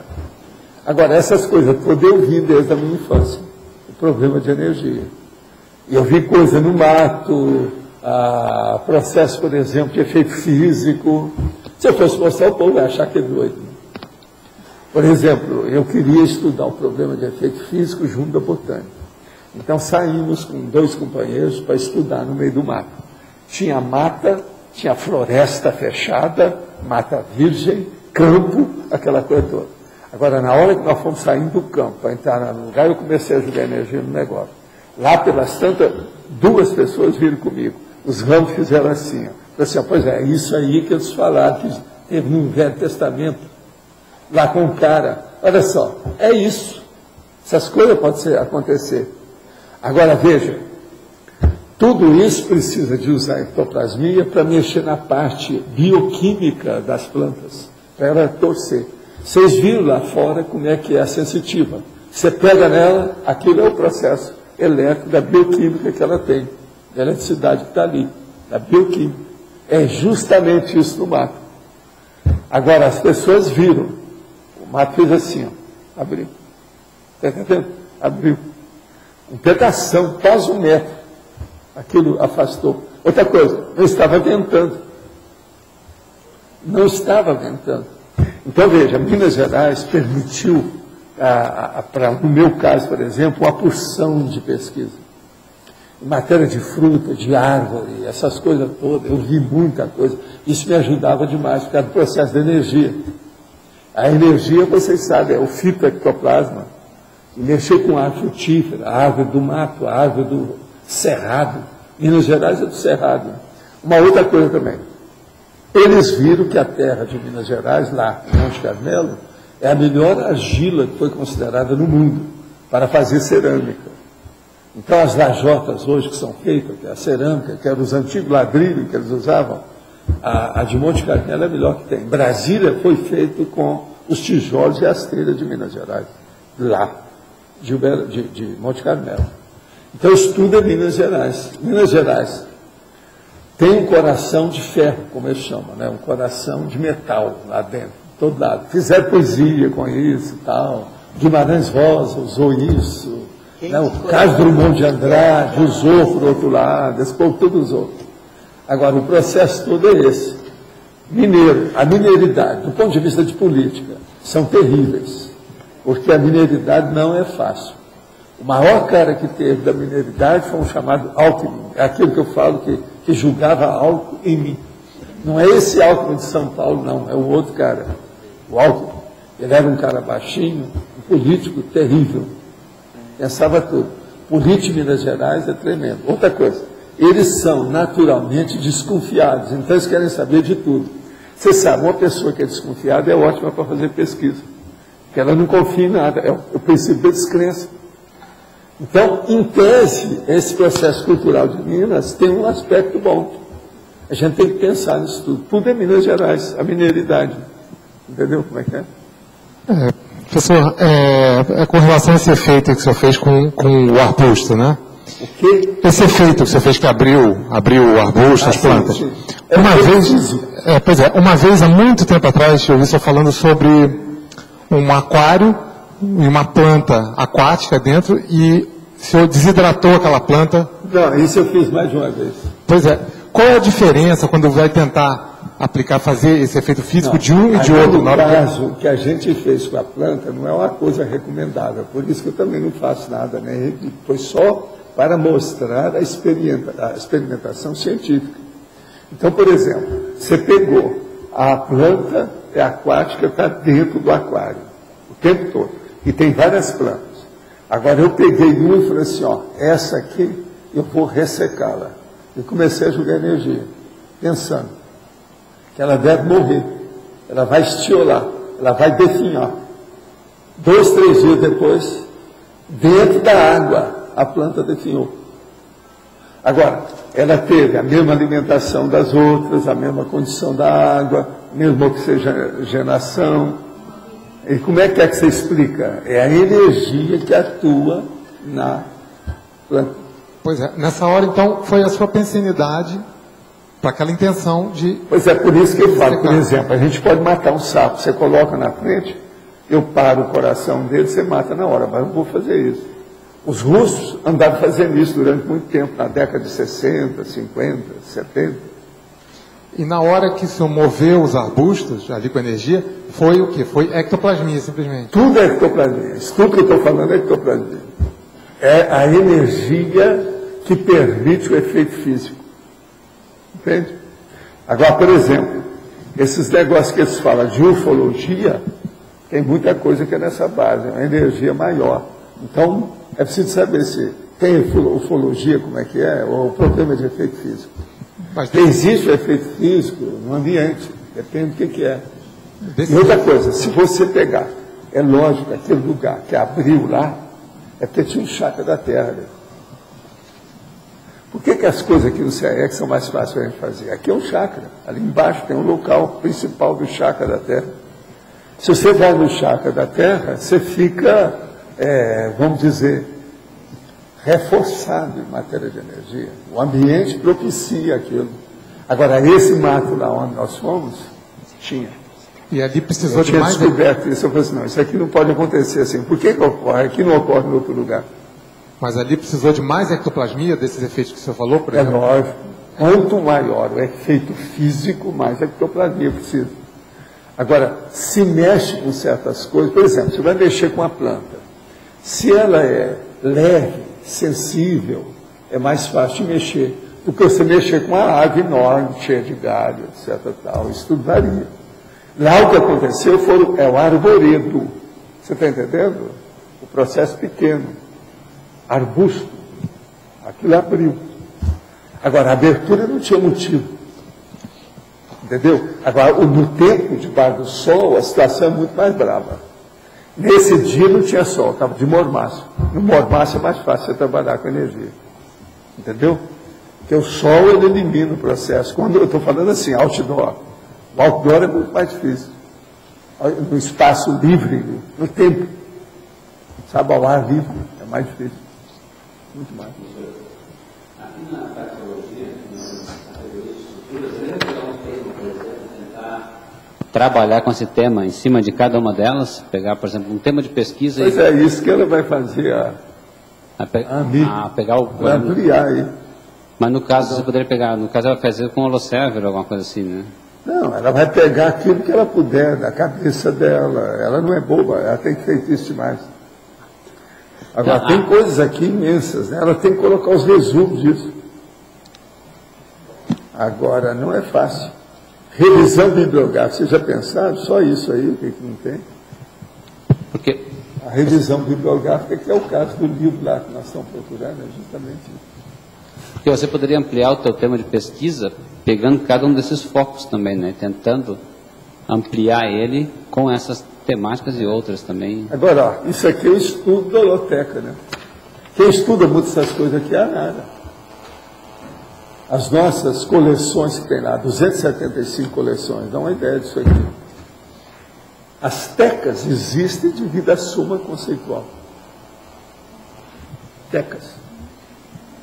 A holoteca é constituída de sumas conceituais. Presta atenção. Vocês estão vendo como o assunto é importante? É difícil. Não, é um pouquinho complicadinho, um pouquinho complexo. Sofisticadinho. Só fiz esticadinho, não deu para fazer compacto. Então tive que esticar. Tá certo? Sofisticadinho. Eu queria voltar para Minas, para os casos lá, das ocorrências lá de Minas. Eu vi um documentário, nessa época agora do Chico, né?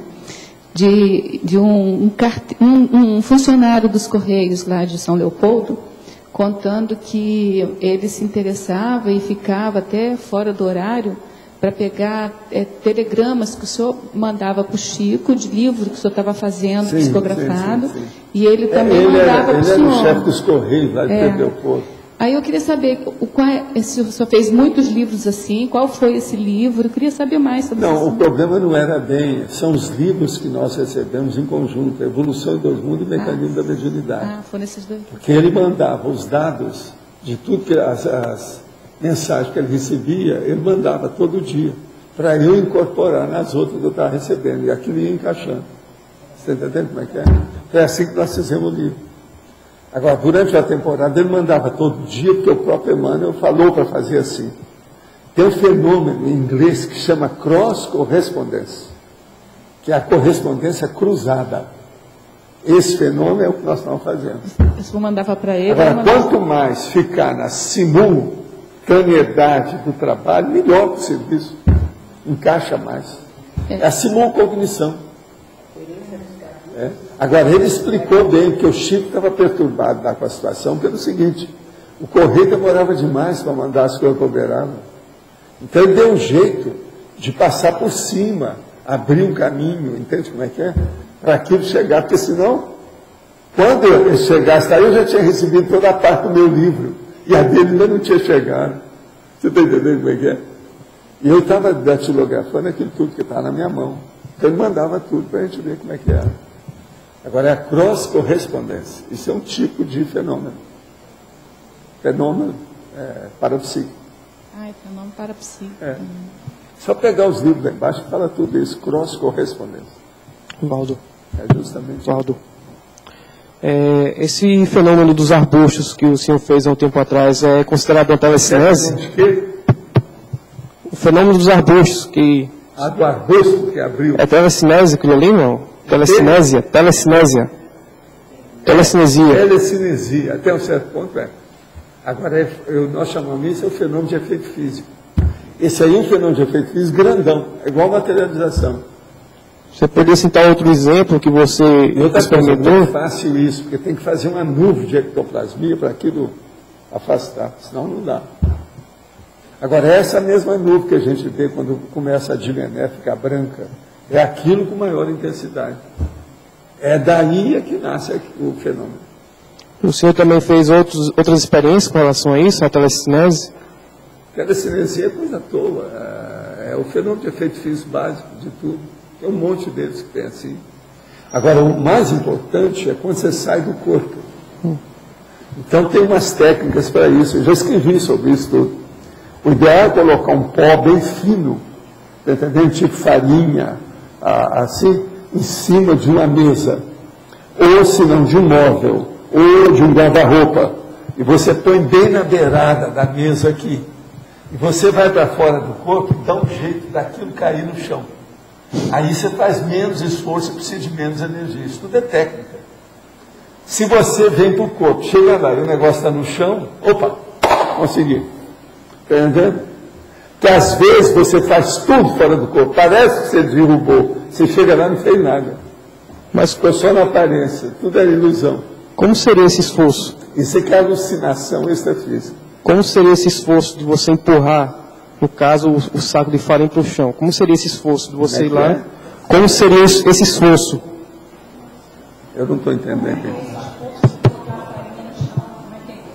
Não, o problema todo é você julgar a energia fora do corpo diretamente através do psicossoma. Então você põe energia e começa a pensar que aquilo lá tem que cair. Então você vai com a sua paramão, mexe, faz o que você pode, te vira, tá entendendo? Isso é bem mais difícil do que estando... Agora, isso gasta energia, não é fácil não. Isso é bem mais difícil. Eu fiz fatos assim várias vezes, mas agora demora muito, não é fácil. Você tem que criar um ambiente, o óleo tem que ser favorável, você tem que criar. Entende? E você também dá um desgaste em você, se não tiver cuidado. Você gasta, tem muito esforço naquilo. Não é esforço emocional, mas físico, tá, do processo da ectoplasmia. Mexe com o seu soma. Tem que fazer um preparo, todo um preparo de campo ectoplasmático. Eu explico isso, já publiquei essas coisas, tem tudo publicado. É só a pessoa seguir a técnica que ela consegue. Agora, paciência e caldo de galinha. Isso aí é só a família do Jó que consegue. É o povo da paciência. Não, não vai não. Eu não admito que uma pessoa faça isso logo de cara, mesmo com a ajuda de amparador. Há muita inibição dentro do processo, ali da parte psicossoma, uma série de coisas. Uma outra coisa, se tem muito detalhe. Então, por exemplo, colocar no lugar que você tem mais energia, o ideal é no seu quarto, na sua base intrafísica, aonde o holopensene é adequado. Quanto mais você concentrar as facilidades, você vai otimizar o fenômeno. Uma outra coisa, fazer aquilo quando você está em estado de graça. Quer dizer, com mais de mega euforização possível. Aí tudo sai, tudo é possível. Agora, o fato para a pessoa caminhar, entender isso, trabalhar com isso, o ideal é ela mexer com energia em outras coisas. Então, por exemplo, você caladinho, durante uma temporada, você vai pegar um objeto e julgar energia nesse objeto. Todo dia você joga energia, mas intensamente nele. Agora, um dia, você pega uma série de objetos, mais ou menos do mesmo jeito, e mostra para as pessoas. E chega para as pessoas que conhecem alguma coisa de energia, e fala assim, tem algum desses aí que você acha mais importante? Você vai ver o que vai acontecer. Elas vão justamente naquilo que você pôs muita energia. Às vezes pode ser o mais sujo, o mais feio, aquele que não chama atenção. A energia supera tudo. Isso é um fato. Agora, outra coisa que é aquela técnica dos arbustos. Você pega, por exemplo, uma planta que é braba, por exemplo, e arranja aí 6 vasos de samambaia. E você pega só um ali no meio E você começa a jogar energia só naquele vaso, só nele. E deixa no lugar arejado, sabe? Um local, por exemplo, de área de serviço, algum lugar que tenha muito vento, etc. Tal, mas tudo igual. Agora, o que se passa? Com o passar do tempo, você vai ver que a samambaia que você jogou energia, ela cresce mais do que as outras. Isso mostra que a sua energia funciona. Isso aí é o jeito da gente dar para a pessoa autoconfiança. Agora, isso é impressionante. E outra coisa, tem casos que às vezes a pessoa consegue isso em 2, 3 dias, mas quase sempre demora mais. Mas se a pessoa em 3 dias, a samambaia ficou o dobro das outras, como é que é possível? Tudo igual. Uma outra coisa, você tem que pegar esses vasos de outra pessoa que arrumou o vaso, que não é você, e que seja todas as samambaias iguais, tudo idêntica, tudo o mais semelhante possível, entendeu como é que é? Para não haver nenhuma injunção da sua parte ali dentro. Você fazer isso totalmente isento, imparcial. Agora, o que é bom nisso é que comprova a força da sua energia. Você vai ter muito mais confiança no seu pulso. Vale a pena pensar. Dá trabalho, mas vale a pena. Só uma coisa, ajuda na questão do trabalho do parapsiquismo. Como é que é? No desenvolvimento do parapsiquismo, isso também ajuda, né? É lógico, mas tudo que mexe com energia desenvolve seu parapsiquismo. Pensa nisso. O parapsiquismo é que assenta os fenômenos, ou são assentados sobre os fenômenos da energia. A energia é a chave de tudo. Ela abre todas as portas. Tudo que você faz no cosmos é através da energia. Você já pensou, por exemplo, o seu nariz, geralmente você não usa seu nariz para fazer as coisas. É a energia que está atrás do crânio, que sai daqui o cara à vontade. O nariz não resolve muito. Então, os nossos comerciais, por favor. Obrigado.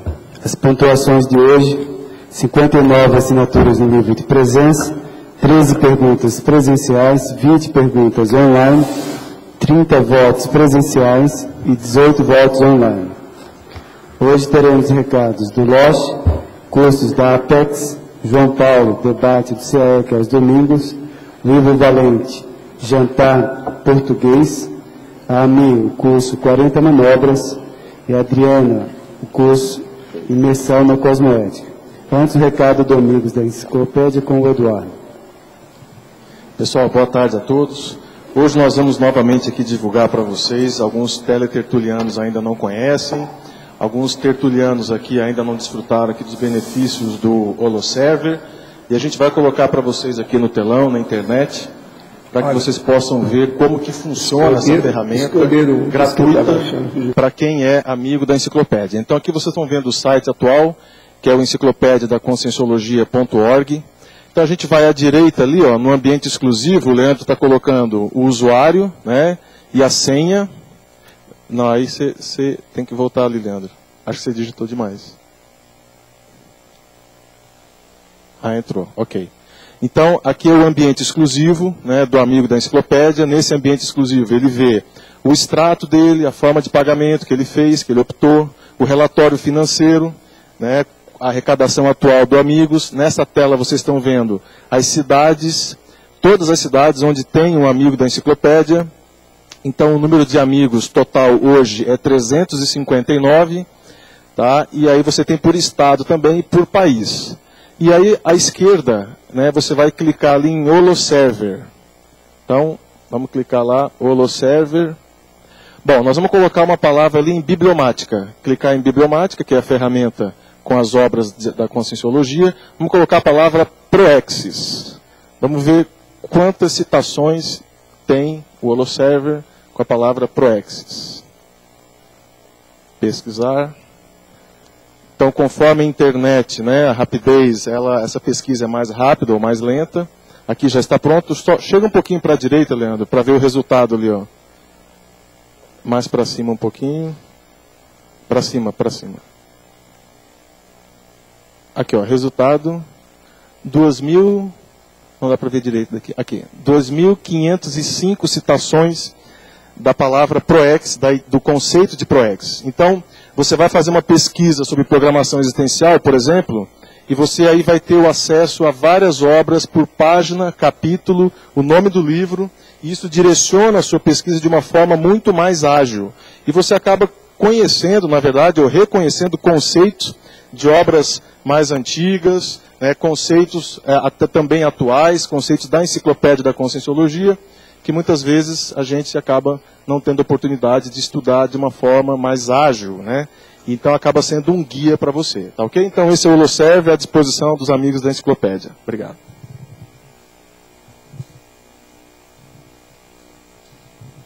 Pessoal, boa tarde. Nós da Apex gostaríamos de convidá-los para 2 cursos. O primeiro deles é o Introdução à Programação Existencial. Ele é mais focado para os alunos que estão iniciando dentro da Conscienciologia, que ainda querem ter uma visão inicial, introdutória. Então a proposta desse curso é apresentar os conceitos referentes à ProEx, mais especificamente sobre a Proexologia como um todo, de maneira bem acessível, de maneira introdutória. Então, o curso Introdução à Programação Existencial vai ocorrer aqui em Foz do Iguaçu no próximo final de semana, dia 8 e dia 9 de maio, sábado e domingo. Nós convidamos todos, então, que tenham interesse numa visão introdutória sobre a ProEx, sobre a Proexologia, de maneira bem acessível, a participarem desse curso. Repetindo, dia 8 e dia 9, sábado e domingo próximos. E o outro evento que nós gostaríamos de convidá-los é o curso Proexologia. O curso Proexologia já é um curso mais especificamente sobre a especialidade Proexologia, onde a gente vai poder aprofundar alguns conceitos, focado para quem já tem um conhecimento já maior sobre a Conscienciologia, tá? Já tem uma visão, já tem uma noção dos conceitos básicos da Conscienciologia, e nele nós vamos trabalhar com uma metodologia bastante variada, com estudos de caso referentes a ProEx, debates, análise crítica de determinados textos, para que a pessoa tenha uma compreensão maior do conceito do ProEx.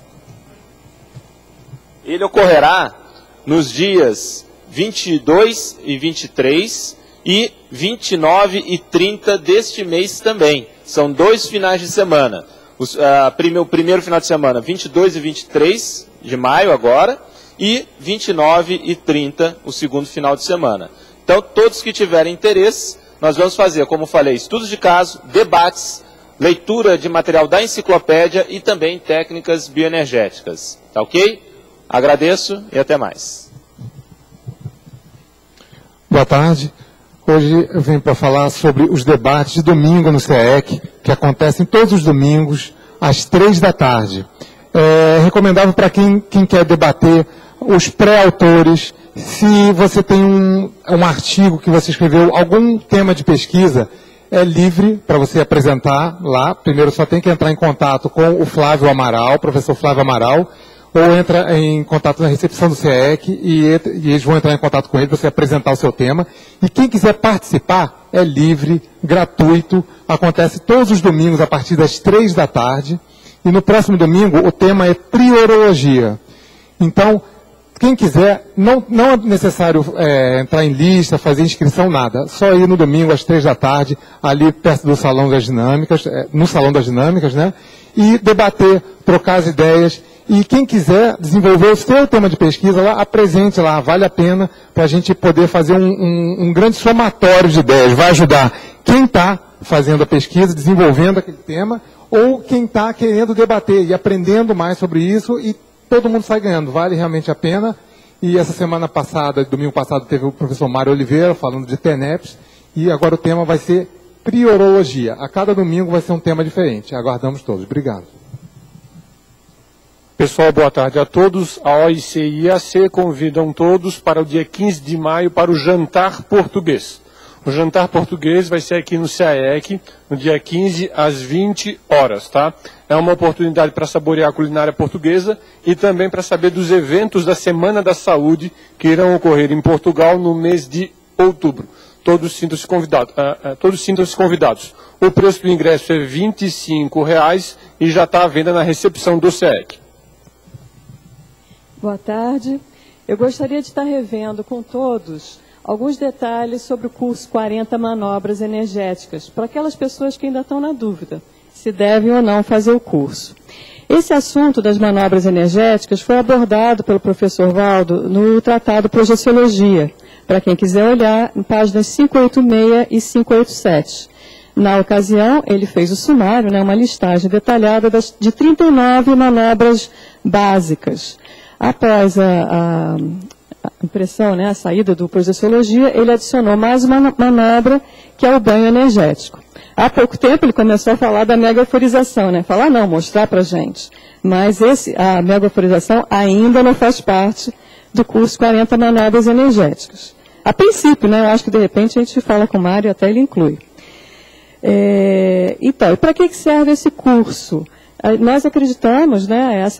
O investimento aqui é para isso, que é um curso focado nas manobras energéticas, vão dar todo aquele detalhamento necessário para a gente fazer um upgrade no nosso domínio energético.